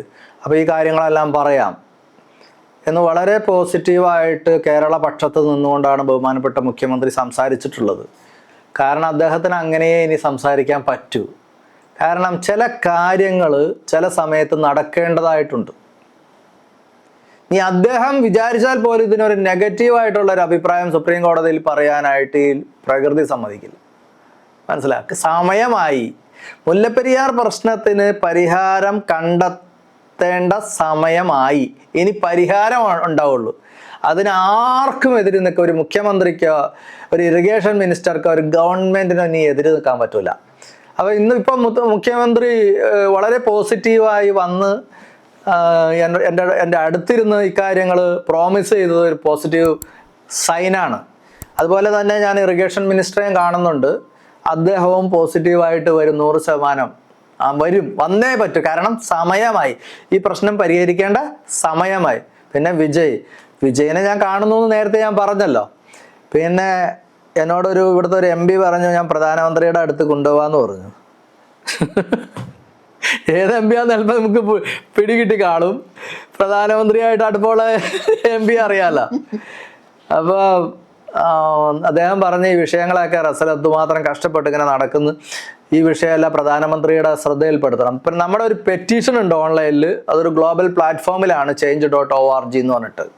എന്നെ കേൾക്കുന്ന ഈ ചാനലിനെ ശ്രവിക്കുന്ന ആളുകൾ അതും കൂടി ഒന്ന് ശ്രദ്ധിക്കണം. change.org എന്ന് പറയുന്ന ഒരു പ്ലാറ്റ്ഫോമിൽ ഞാൻ ഇന്ത്യയുടെ ബഹുമാനപ്പെട്ട പ്രധാനമന്ത്രിയെ അഡ്രസ്സ് ചെയ്തുകൊണ്ട് മുല്ലപ്പെരിയാർ ഡാം ഡീകമ്മീഷൻ ചെയ്യണമെന്ന് പറഞ്ഞിട്ട് ഒരു പെറ്റീഷൻ ഫയൽ ചെയ്തിട്ടുണ്ട്. അതിൽ ലോകത്തിലെ വിവിധ ഭാഗങ്ങളിലെ ജനങ്ങൾ ഒപ്പിട്ടിട്ടുണ്ട്. ഈവൻ യൂറോപ്യൻസും അമേരിക്കൻസും ആഫ്രിക്കൻസും ഒക്കെ എല്ലാ ഭൂഖണ്ഡങ്ങളിലുള്ള ആൾക്കാർ ഒപ്പിട്ടിട്ടുണ്ട്. ഒരു 20 ലക്ഷത്തിൽ മേലെ ആൾക്കാർ സൈൻ ചെയ്തിട്ടുമുണ്ട്. പക്ഷെ അത് പോരാ. കാരണം കേരളത്തിൽ മാത്രം 4 കോടി ജനങ്ങളുണ്ട്. അതിൽ 20 ലക്ഷം 4 കോടി എന്ന് പറയുമ്പോൾ പ്രധാനമന്ത്രി വിചാരിക്കും ആർക്കും താല്പര്യമില്ല എന്ന് വിചാരിക്കും. അറ്റ്ലീസ്റ്റ് 1 കോടി ആൾക്കാരെങ്കിലും അതിൽ സൈൻ ചെയ്ത് കിട്ടിയാൽ, ഇത് ഞാൻ പ്രധാനമന്ത്രിയുടെ അടുത്തോട്ടൊന്നും കൊണ്ടുപോകണ്ട. കാരണം ഇതൊരു ഓൺലൈൻ പ്ലാറ്റ്ഫോമിൽ പോസ്റ്റ് ചെയ്തിരിക്കുന്ന പെറ്റീഷനാണ്. പ്രധാനമന്ത്രിയുടെ ഇന്റലിജൻസ് സംവിധാനങ്ങൾ നിരന്തരം നിരീക്ഷിച്ചുകൊണ്ടിരിക്കുന്ന ഒരു കാര്യമാണ്. അദ്ദേഹം അറിയുന്നുണ്ട്. ആരും പ്രതികരിക്കാത്തതുകൊണ്ടാണ് പ്രധാനമന്ത്രി ഇതിൽ ഇടപെടാത്തത്. അതൊന്ന്. പിന്നെ MP-യുടെ കാര്യം പറയാം. MP എന്നോട് പറഞ്ഞു, ഞാനങ്ങനെ പ്രധാനമന്ത്രിയുടെ അടുത്ത് റസലിനെ കൊണ്ടുപോകാം, ഈ കാര്യങ്ങളൊക്കെ ധരിപ്പിക്കുന്നു പറഞ്ഞു. അപ്പോൾ ഞാൻ വളരെ വിനീതമായിട്ട് അദ്ദേഹത്തോട് പറഞ്ഞു, താങ്കൾ MP അല്ലേ, താങ്കൾക്ക് എന്നേക്കാളും കൂടുതൽ കാര്യങ്ങൾ പ്രധാനമന്ത്രിയുടെ അടുത്ത് പോയി പറയാനുള്ള സ്വാതന്ത്ര്യം ഉണ്ടല്ലോ. ഒരേ സഭയിൽ ഇരിക്കുന്ന ആൾക്കാരല്ലേ. അതുകൊണ്ട് ആദ്യം താങ്കൾ പോയിട്ട് ഇത് അവതരിപ്പിക്കുക, എന്നിട്ട് പോസിറ്റീവ് ആണെങ്കിൽ ഞാൻ വരാമെന്ന് പറഞ്ഞു. അപ്പോൾ അദ്ദേഹം അത് ഏതോ ഒരു സന്ദർഭത്തിൽ ഓടിച്ചെല്ലാനൊന്നും പറ്റില്ല. അദ്ദേഹത്തിൻ്റെ അടുത്ത് ഒരു ഗ്യാപ്പ് കിട്ടിയപ്പോൾ കയറി ഈ കാര്യം പറഞ്ഞു. അതിന് അദ്ദേഹം ഒരു മറുപടിയും പറഞ്ഞു. അദ്ദേഹത്തിന് ഇപ്പം അറിയേണ്ടത് ഇത് ഞാൻ നേരത്തെ ഞാൻ എങ്ങനെ ഈ പ്രധാനമന്ത്രിയുടെ മനസ്സിലിരിപ്പ് അറിഞ്ഞു എന്നുള്ളതാണ് പുള്ളിക്ക് അത്ഭുതം. പ്രധാനമന്ത്രി പറഞ്ഞത് ഈ കാര്യം പറഞ്ഞുകൊണ്ട് മേലാൽ ഇങ്ങോട്ട് വരണ്ടെന്നാണ്. അപ്പം അദ്ദേഹം അങ്ങനെ ഒരു കാര്യം പറയണമെങ്കിൽ നമ്മളോട് സ്നേഹം ഇല്ലാഞ്ഞിട്ടൊന്നുമല്ല, അദ്ദേഹത്തെ തടസ്സപ്പെടുത്തുന്ന ഒരുപാട് ഫാക്ട്സ് ഇതിൻ്റെ പുറകിലുണ്ട്. അദ്ദേഹത്തിന് നേരിട്ട് ഇറങ്ങി പ്രവർത്തിക്കാൻ ബുദ്ധിമുട്ടുണ്ടാക്കുന്ന ഒരുപാട് കാര്യങ്ങൾ ഇതിൻ്റെ പുറകിലുണ്ട്. ആ കാര്യങ്ങളാണ് മാറ്റണം. അപ്പോൾ പ്രധാനമന്ത്രി ഓക്കെ ആവും. എന്നിട്ട് ചെല്ലുമ്പോൾ നമുക്ക് സംസാരിക്കാൻ പറ്റും. ഞാൻ പോകുന്നുണ്ട് ശ്രീ നരേന്ദ്രമോദിജിയുടെ അടുത്ത്. അദ്ദേഹം തീർച്ചയായും നമ്മളെ സഹായിക്കുമെന്ന് എനിക്ക് ഉറപ്പുണ്ട്. ആദ്യം ഞാൻ കേരള മുഖ്യമന്ത്രിയെ കണ്ടു. ഇനി കേരള മുഖ്യമന്ത്രിയെയും ഇറിഗേഷൻ മിനിസ്റ്ററെയും ഒന്നിച്ച് കാണും. പിന്നീട് ശ്രീ വിജയ് തമിഴ്നാട് മുഖ്യമന്ത്രിയെ കാണും. അപ്പോൾ പ്ലാറ്റ്ഫോം ശരിയാവും. അതിനുശേഷം ശ്രീ നരേന്ദ്രമോദിജിയെ ഞാൻ കാണും. നമ്മുടെ കാര്യങ്ങൾ നടക്കും 100%. ഒരു സംശയം ആർക്കും വേണ്ട. വളരെ ക്ലിയർലി പ്ലാൻഡ് ആയിട്ടുള്ള ഒരു അജണ്ട സാറിന്റെ കയ്യിലുണ്ട്. ഉണ്ട് സർ. ഗാന്ധിജി ബ്രിട്ടീഷ് സാമ്രാജ്യത്തിനെതിരെ നടത്തിയ ഒരു പോരാട്ടം പോലെ ഒരു ഒറ്റയ്ക്കൊരാൾ ഒരു വലിയൊരു സമൂഹത്തിനെതിരെ അല്ലെങ്കിൽ ഒരു വലിയൊരു സാമ്രാജ്യത്തിനെതിരെ നടത്തുന്ന ഒരു പോരാട്ടം എന്ന് നമുക്കിത് വിശേഷിപ്പിക്കാമെന്ന് ഉണ്ടെങ്കിൽ ഈ സർക്കാരിന്റെ ഭാഗത്തു നിന്ന് സർ ഇത്രയും വർഷമായിട്ട് നടത്തുന്ന ഈ ഒരു സ്റ്റെപ്സിന്, ഈ ഹാർഡ്ഷിപ്സിന്, ഈ എടുക്കുന്ന ഓരോ കാര്യങ്ങൾക്കും അത് ഒത്തിരി ഹാർഡ് വർക്ക് ഉണ്ട്. അതിനൊരു റെക്കഗ്നേഷൻ കിട്ടാത്തത് സാറിനെ എപ്പോഴെങ്കിലും വിഷമിപ്പിച്ചിട്ടുണ്ടോ? ശരിക്കും പറഞ്ഞാൽ ഗാന്ധിജിയുടെ പോരാട്ടം എൻ്റെ പോരാട്ടമായിട്ട് ആനയാടുമ്പോഴത്തെ വ്യത്യാസമുണ്ട്. ഗാന്ധിജിയെ കുറച്ച് കാണിച്ച് പറയണതല്ല. ഗാന്ധിജി ഇന്ത്യയുടെ സ്വാതന്ത്ര്യത്തിന് വേണ്ടി സമരം ചെയ്ത ആളാണ്. ഞാനോ പറയൂ, ഞാൻ എന്തിനു വേണ്ടിയാണ് സമരം ചെയ്തത്? കേരളത്തിലെ ആൾക്കാരുടെ ജീവന് വേണ്ടി. ജീവന് വേണ്ടിയുള്ള ഒരു സമരമാണ്. അപ്പോൾ എത്ര ഉയരത്തിലാണ് നമ്മുടെ പോരാട്ടം? ഞാൻ തനിച്ചൊന്നുമല്ല, എൻ്റെ കൂടെ കേരളത്തിലെ ജനങ്ങളുടെ മൊത്തം മനസാക്ഷിയുണ്ട്. അപ്പം നമ്മൾ പോരാടം നമ്മുടെ ജീവന് വേണ്ടിയാണ്. അപ്പോൾ സ്വാതന്ത്ര്യ സമരത്തെക്കാളും വലിയ സമരമാണ് നമ്മുടെ ഉള്ളിൽ കിടന്ന് തിളയ്ക്കുന്നത്. അപ്പോൾ തീർച്ചയായിട്ടും ഇതിനൊരു പരിഹാരം ഉണ്ടാവുക തന്നെ ചെയ്യും. കാരണം എന്ന് വെച്ച് കഴിഞ്ഞാൽ നമ്മുടെ ഇത് ഇന്നല്ലെങ്കിൽ നാളെ എല്ലാവരും ഇറങ്ങും ഇതിനു വേണ്ടി. കേരളത്തിലെ മൊത്തം ജനങ്ങളും പ്രവാസി മലയാളികളും ഒക്കെ ഇറങ്ങും. കാരണം അവർ നിർബന്ധിതരാവും ഇറങ്ങാൻ വേണ്ടിയിട്ട്. വേറെ മാർഗം നമ്മുടെ മുമ്പിലില്ല. ഏതായാലും മന്ദമെങ്കിലും ഒരു വലിയ അഗ്നിപർവ്വതം ഇവിടെ പുകയുന്നുണ്ട്. പൊട്ടുക തന്നെ ചെയ്യും. മുല്ലപ്പെരിയാർ പൊട്ടുന്ന കാര്യമല്ല കേട്ടോ ഞാൻ പറഞ്ഞത്. ജനമനസ്സിൽ ഒരു അഗ്നിപർവ്വതം ഉണ്ട്, എരിയുന്നുണ്ട്. അത് ഒരു ലാവ കണക്കെ പുറത്തേക്ക് വരും, തീർച്ചയായിട്ടും വരും. അപ്പോഴായിരിക്കും സർക്കാരും സാറിനെ റെക്കഗ്നൈസ് ചെയ്യുന്നത്. എല്ലാവരും റെക്കഗ്നൈസ് ചെയ്യേണ്ടതായിട്ട് വരും. കാരണം എന്താണെന്നറിയോ? എൻ്റെ മേന്മയോ കഴിവോ ഇതൊന്നുമല്ല, സത്യത്തിൻ്റെ മേന്മയാണ്, നീതിയുടെ മേന്മയാണ്. അന്തിമമായി സത്യം വിജയിക്കും, നീതി വെന്നിക്കൊടി പാറിക്കും. അന്തിമമായി സംഭവിക്കുന്ന അതാണ്. അതുകൊണ്ടാണ്, അല്ലാണ്ട് എൻ്റെ എഫേർട്ട് കൊണ്ടൊന്നൊന്നും ആരും പറയണ്ട. ഞാനിങ്ങനെ ആക്സിഡൻ്റലായിട്ട് justice V R Krishnayya sir പറഞ്ഞത് കൊണ്ട് ഇങ്ങനെ ആക്സിഡൻ്റലായിട്ട് വന്ന് ചാടി നിൽക്കുന്നുള്ളൂ. പക്ഷേ സത്യത്തിന് വിജയിക്കേണ്ടതുണ്ട്, നീതി വിജയിക്കേണ്ടതുണ്ട്. അത് വിജയിച്ചിരിക്കും. അതിനുള്ള സമയമായി. സാർ, ഇപ്പോൾ ഈ മുല്ലപ്പെരിയാറിന്റെ ഒരു പോരാട്ടം തുടങ്ങിയിട്ട് എത്ര വർഷമായി? 12 വർഷമായി. ശരിക്കും പറഞ്ഞു കഴിഞ്ഞാൽ 2017 കേസ് കൊടുത്തതിന് ശേഷമാണ് ആക്റ്റീവായത്. അതിനു മുമ്പ് പഠിക്കണ്ടേ? ഇതൊരു ബൃഹത്തായ സബ്ജക്റ്റ് അല്ലേ. ഞാൻ ഇത് പഠിക്കാൻ വേണ്ടി റാം ജത്മലാനി സാറിനെ കേട്ടിട്ടുണ്ടാവും. സുപ്രീം കോടതിയിലെ വലിയൊരു മനുഷ്യനായിരുന്നു റാം ജത്മലാനി സാർ. കൃഷ്ണയ്യർ സാർ ഒരു എഴുതി തന്നു. ഈ വിഷയമായിട്ട് റാം ജത്മലാനി സാറിൻ്റെ അടുത്ത് പോയി സംസാരിച്ച് അദ്ദേഹത്തിൻ്റെ ഗൈഡൻസ് ഒക്കെ സ്വീകരിക്കണം, അഭിപ്രായങ്ങൾ സ്വരൂപിക്കണം, എന്നിട്ട് വേണം കൊടുക്കാൻ. അദ്ദേഹത്തെ കൊണ്ട് കൊടുപ്പിക്കാൻ പറ്റുമെങ്കിൽ അദ്ദേഹത്തിനെ കൊണ്ട് തന്നെ കൊടുപ്പിക്കണം എന്നൊക്കെ പറഞ്ഞ ലെറ്റർ എഴുതി തന്നായിരുന്നു justice V R Krishnayya sir. ഞാൻ ആ ലെറ്റർ കൊണ്ട് അദ്ദേഹത്തിൻ്റെ അടുത്ത് ചെന്നപ്പോൾ അദ്ദേഹം ചിരിക്കുക ചെയ്തത്. പുള്ളി പറഞ്ഞത് I am in the departure lounge of God's airport എന്നാണ്. കാരണം 80 വയസ്സിൻ്റെ മേലെയായിരുന്നു. പക്ഷെ അദ്ദേഹം ഒരുപാട് കാര്യങ്ങൾ എന്നെ പഠിപ്പിച്ചു. പക്ഷെ അതൊന്നും ഒരു കേസ് കൊടുക്കാൻ എൻ്റെ ബുദ്ധിക്ക് സ്വീകാര്യത തോന്നിയില്ല. അത്രയും വലിയ അഡ്വക്കേറ്റാണ് പ്രശാന്ത് ഭൂഷൺ സാറിനെയൊക്കെ കണ്ടതാ. അപ്പോൾ അവരെല്ലാം പറഞ്ഞു തന്നതൊക്കെ എഴുതി കൊടുത്താൽ ഒരു ഉത്തരവ് കിട്ടുമെന്നൊന്നും എനിക്ക് തോന്നിയില്ല. അങ്ങനെയാണ് ഡൽഹിയിലെ തണുപ്പിലൂടെ നടന്നു കഴിഞ്ഞപ്പോൾ എനിക്ക് തോന്നിയത് ഡാം പലയിടത്തും പൊട്ടിയിട്ടുണ്ടല്ലോ, അവിടെയൊക്കെ ഇതെങ്ങനെ ഈ പ്രശ്നം ഡീൽ ചെയ്തത്, അതിന് മുമ്പും പിമ്പും ഒക്കെ. അങ്ങനെയാണ് എനിക്ക് റിലയബിലിറ്റി സയൻറ്റിസ്റ്റ് എന്ന് പറയുന്ന ഒരു ഐഡിയ കിട്ടിയത്. അതായത് ലോകത്ത് എന്തും എത്ര നാൾ റിലയബിൾ ആണ് എന്ന് പറയേണ്ടത് അവരാണ്. അപ്പോഴാണ് ഞാൻ പോയി ലോകത്തിലെ റിനൗണ്ട് റിലയബിലിറ്റി സയൻറ്റിസ്റ്റുകൾ വന്ന് മുല്ലപ്പെരിയാർ ഡാം പരിശോധിച്ചതിൻ്റെ ഡേറ്റ് ഓഫ് ഡീകമ്മീഷനിങ് ഫിക്സ് ചെയ്യണമെന്ന് പറഞ്ഞത്, എന്നിത് പൊളിച്ചു കളയുന്നുള്ളത് ഫിക്സ് ചെയ്യണമെന്ന് പറഞ്ഞത്. അങ്ങനെയാണ് കേസ് കൊടുത്തത്. റിലയബിലിറ്റി സയൻസാണ് ഇപ്പോൾ ടോപ്പ്. കാരണം ഇപ്പം നമ്മളൊരു വാർ പ്ലെയിൻ വാങ്ങുകയാണെങ്കിൽ എത്ര നാൾ റിലയബിൾ ആണെന്ന് അവർ പറയും. ആ വെരി ഡേ അത് ആർമിയിൽ നിന്ന് അല്ലെ എയർഫോഴ്സിൽ നിന്ന് എടുത്ത് മാറ്റും. ഒരു ടാങ്ക് പോലും റിലയബിലിറ്റി സയൻറ്റിസ്റ്റുകളാണ് പറയണത്, ഇത് ഒരു ഡേറ്റ് ഫിക്സ് ചെയ്യും ഇത്ര നാൾ, ആ വെരി ഡേ അവിടെ നിന്ന് എടുത്ത് മാറ്റും. ടാങ്കേ അതിന് ഒരു പെയിൻറ്റ് പോലും പോയിട്ടുണ്ടാവില്ല. പക്ഷേ അവർ പറയുന്ന എക്സ്പയറി ഡേറ്റ് കഴിഞ്ഞാൽ പിന്നെ അവിടെ വെക്കൂല. പിന്നെ എന്തിനാണ് ഡാം നിർത്തുന്നത്? ഇപ്പം ഞാൻ അതിനും കൂടെ ഒരു ഗ്രേഡ് കൂടെ മുന്നോട്ടായി. നമ്മളിപ്പോൾ പറയുന്ന ഡാമിൻ്റെ പഴക്കമാണ്, അതിൻ്റെ എക്സ്പയറി ഡേറ്റ് ആണ്. കൺസ്ട്രക്ട് ചെയ്ത ആൾ 50 വർഷം എന്ന് പറഞ്ഞു.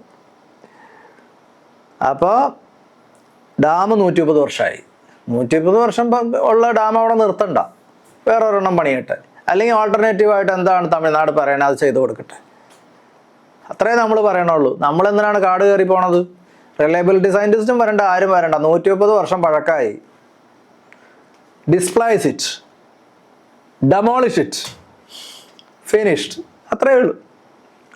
അതാണ് കോടതി അംഗീകരിച്ചതും. കോടതിയും ചോദിച്ചത് അതാണ്. 130 വർഷം പഴക്കമായിട്ട് അതിൻ്റെ അടി കിടന്ന് ചർച്ച നടത്തുന്ന ജനങ്ങൾ മാറ്റിയിട്ട് വേറൊരെണ്ണം പണിതുകൂടെ? സിമ്പിൾ. അത് കേരള സർക്കാർ ഇനി സ്ട്രോങ് ആയിട്ട് എൻ്റെ കേസിൽ വന്ന് പറയണം. 130 വർഷം പഴക്കമായ, അല്ലാണ്ട് ഒരുപാട് റിപ്പയറിങ് നടത്തി. ഒന്നാമത് ഈ ഒരു ഡാം കൺസ്ട്രക്ട് ചെയ്ത് അതിൽ വെള്ളം നിറച്ചാൽ പിന്നെ റിപ്പയറിങ് പോസിബിൾ അല്ല. ഒരു flawless, impeccable, infallible repairing method ഇല്ല. പിന്നെ ഈ കാട്ടി കൂട്ടുന്നത് അത് ഡാമിൻ്റെ ശക്തി വർദ്ധിപ്പിക്കുകയാണോ, ഡാമിനെ ഒന്നോടെ വീക്കൺ ചെയ്യുകയാണോ എന്നുള്ളത് വീണ്ടും ഒന്ന് പരിശോധിക്കേണ്ടി വരും. മനസ്സിലായോ? ഈ ഡാം റിപ്പയറിങ് കൊണ്ടോ, റിപ്പയറിങ് തന്നെ അൺസയൻറ്റിഫിക് ആണ്. അങ്ങനെ ഒരു ഡാം റിപ്പയറിങ് കോൺസെപ്റ്റ് തന്നെ ഇല്ല, സയൻസും ഇല്ല. അപ്പോൾ ഇവരെന്തൊക്കെ ചെയ്യണേ അതൊക്കെ ജനങ്ങളുടെ കണ്ണിൽ പൊടിയിടാൻ വേണ്ടി ചെയ്യുന്ന കാര്യങ്ങളാണ്. അത് ഒരുപക്ഷെ ഡാമിനെ കൂടുതൽ വീക്കൺ ചെയ്തിട്ടേ ഉണ്ടാവുള്ളൂ, നന്നാക്കിയിട്ടൊന്നും ഉണ്ടാവില്ല. അപ്പോൾ അതൊന്നും നീ ചിന്തിച്ച് കളയാനൊന്നും നമുക്ക് നേരമൊന്നുമില്ല. നമുക്ക് എത്രയും പെട്ടെന്ന് നമ്മുടെ തലയ്ക്ക് മേലെയുള്ള ഡെമോക്രസിൻ്റെ വാള്, കേരളത്തിൻ്റെ നെറുകയിലുള്ള സാധനം മാറണം. അതിൻ്റെ പഴക്കം മാത്രം പറഞ്ഞാൽ ഇത്ര പഴക്കമുണ്ട്, മാറ്റിയിട്ട് വേറെ ഒരെണ്ണം പണിയുക, അല്ലെങ്കിൽ എന്താണെന്ന് വെച്ചാൽ ചെയ്യുക, ഫിനിഷ്ഡ്. അതാണ് കേരള ഗവൺമെൻറ് പറയേണ്ടത്. എൻ്റെ ചോദ്യം കുറച്ചുകൂടെ പേഴ്സണലാണ് സർ. അപ്പോൾ ഇത്രയും വർഷമായിട്ട് നടത്തിയ ഈ പോരാട്ടത്തിൻ്റെ ഇടയിൽ പ്രത്യേകിച്ച് റിസൾട്ട് ഒന്നുമില്ല, ആരുടെ അംഗീകാരമില്ല. സബാഷ് ഇങ്ങനെ ഒരു കാര്യം ചെയ്തു എന്നൊന്ന് തോളിൽ തട്ടി ഒന്ന് അഭിനന്ദിക്കാൻ പോലും ആരും ഇല്ലാത്ത സാഹചര്യത്തിൽ എപ്പോഴെങ്കിലും ഈ ഫൈറ്റ് നിർത്താമെന്നുള്ളിൽ നിന്ന് തോന്നിയിട്ടുണ്ടോ? അങ്ങനെ തോന്നേണ്ട കാര്യമില്ലല്ലോ എനിക്ക്. 2017 ഞാൻ കൊടുത്ത കേസ് സുപ്രീം കോടതിയുടെ പാഠപുസ്തകത്തിലായി, റിപ്പോർട്ടഡാണ്. നിയമവിദ്യാർത്ഥികൾ അത് പഠിക്കേണ്ടി വരും. നിയമമുള്ള കാലത്തോളം, ഭാരതമുള്ള കാലത്തോളം, ലോ സ്റ്റുഡൻസ് ഉള്ള കാലത്തോളം അത് പാഠപുസ്തകമാണ്. ആയില്ലേ? Russel Joy versus Union of India number 1. ആ കേസിലാണ് ഡിസാസ്റ്റർ മാനേജ്മെൻറ്റ് ആക്ട് സുപ്രീം കോടതി ഹൈലൈറ്റ് ചെയ്ത് പറഞ്ഞിട്ടുള്ളത്. അതിൽ ആ 2017 ഉത്തരവ് ഇതാണ്: തമിഴ്നാട് കേരളത്തിലെ ജനങ്ങളെ പ്രൊട്ടക്റ്റ് ചെയ്യാൻ വേണ്ടി ഒരു ഡിസാസ്റ്റർ മാനേജ്മെൻറ്റ് കമ്മിറ്റി ഉണ്ടാക്കണം വിത്ത് മോഡേൺ എക്യുപ്മെൻറ്റ്സ്. അവരുണ്ടാക്കി വെച്ചിട്ടുണ്ട്. കേരളത്തിലെ ജനങ്ങളെ പ്രൊട്ടക്റ്റ് ചെയ്യാൻ വേണ്ടിയിട്ട് തമിഴ്നാട്ടിൽ ഒരു ഡിസാസ്റ്റർ മാനേജ്മെൻറ്റ് അതോറിറ്റി ഈ സുപ്രീം കോടതിയുടെ വിധിയുടെ അടിസ്ഥാനത്തിൽ അവർ രൂപീകരിച്ചു കഴിഞ്ഞു വിത്ത് മോഡേൺ എക്യുപ്മെൻറ്റ്സ്. പോസിറ്റീവ് അല്ലേ? അതുപോലെ സെൻട്രൽ ഗവൺമെൻറ്റും ചെയ്തിട്ടുണ്ട്, കേരള ഗവൺമെൻറ്റും നോമിനലി ചെയ്തിട്ടുണ്ട്. അതൊരു വലിയ നേട്ടമല്ലേ? അതായത് ഒരിക്കലും കേരളത്തിന് അനുകൂലമായ ഒരു വിധി സമ്പാദിക്കാൻ കേരള ഗവൺമെൻറ്റിന് സാധിച്ചില്ല. ഒരു വ്യക്തിക്ക് ദൈവാനുഗ്രഹത്താൽ സാധിച്ചില്ലേ? അത് രണ്ടാമത്തെ കാര്യം. മൂന്നാമത്തെ കാര്യം 2018 പ്രളയം. ശരിക്കും പറഞ്ഞാൽ അത് പ്രളയമെന്നൊന്നും പറയല, it's a man made disaster. അത് ആ സമയത്ത് 2018 ആ പ്രളയകാലത്ത് നമ്മുടെ മുഖ്യമന്ത്രി, തമിഴ്നാട് മുഖ്യമന്ത്രിക്ക് ഒരു കത്തെഴുതി. എടപ്പാടി പളനിസ്വാമി ആയിരുന്നു അവിടുന്ന് അന്നത്തെ മുഖ്യമന്ത്രി. നമ്മുടെ മുഖ്യമന്ത്രി ബഹുമാനപ്പെട്ട ശ്രീ പിണറായി വിജയൻ പറഞ്ഞത്, ഞങ്ങളുടെ നാട് പ്രളയത്തിലാണ്, ഇവിടെ ജനങ്ങൾ മരിച്ച് ഒഴുകി നടക്കുന്നു, കെട്ടിടങ്ങളെല്ലാം ഇടിഞ്ഞു വീഴുന്നു, മഴ കനക്കുന്നു, നമ്മുടെ ഡിസാസ്റ്റർ മാനേജ്മെൻറ്റ് സംവിധാനങ്ങളെല്ലാം പരാജയപ്പെട്ടിരിക്കുന്നു, ഒന്നും ചെയ്യാൻ പറ്റാത്ത ഒരവസ്ഥ. അതുകൊണ്ട് ബഹുമാനപ്പെട്ട തമിഴ്നാട് മുഖ്യമന്ത്രി, താങ്കൾ 142 അടിയിൽ നിന്ന് 139 അടിയിലേക്ക് 3 അടി ജലം ഒന്ന് കുറച്ചു നിർത്തണം, ഞങ്ങളുടെ നാടൊന്ന് രക്ഷപ്പെട്ടോട്ടെ എന്ന് പറഞ്ഞ് വളരെ ദയനീയമായ ഒരു കത്ത് തമിഴ്നാട് മുഖ്യമന്ത്രിക്ക് എഴുതി. അതിന് തമിഴ്നാട് മുഖ്യമന്ത്രി കൊടുത്ത മറുപടി എന്താണെന്ന് വെച്ചാൽ, ഞങ്ങൾ 3 അടി വെള്ളം കുറയ്ക്കാനല്ല പോകുന്നത്, ഞങ്ങൾ 142 നിന്ന് 152 കൂട്ടാനാണ് പോകുന്നതെന്നാണ് പറഞ്ഞ് മറുപടി കൊടുത്തത്. ഇത് രണ്ടും രേഖകളിലുണ്ട്. നമ്മുടെ മുഖ്യമന്ത്രി എഴുതിയ കത്തും രേഖകളിലുണ്ട്, തമിഴ്നാട് മുഖ്യമന്ത്രി പറഞ്ഞ മറുപടിയും രേഖകളുണ്ട്. എന്ത് ക്രൂരമായിട്ടുള്ളൊരു മറുപടിയാണെന്ന് ആലോചിക്കണം കേരളത്തിലെ ജനങ്ങൾ. എത്ര ക്രൂരമായിട്ടാണ് നമ്മുടെ തൊട്ട അയൽവക്കത്തെ സ്റ്റേറ്റിൻ്റെ ഹെഡ് പറഞ്ഞത്. നമ്മുടെ അവസ്ഥ എന്തായിരുന്നു? ആ സമയത്താണ് ഞാൻ സുപ്രീം കോടതിയിൽ പോയി ഒറ്റ ദിവസം കൊണ്ട് 142 നിന്ന് 139 ജലനിരപ്പ് കുറപ്പിച്ച് ഉത്തരവ് മേടിച്ചത്.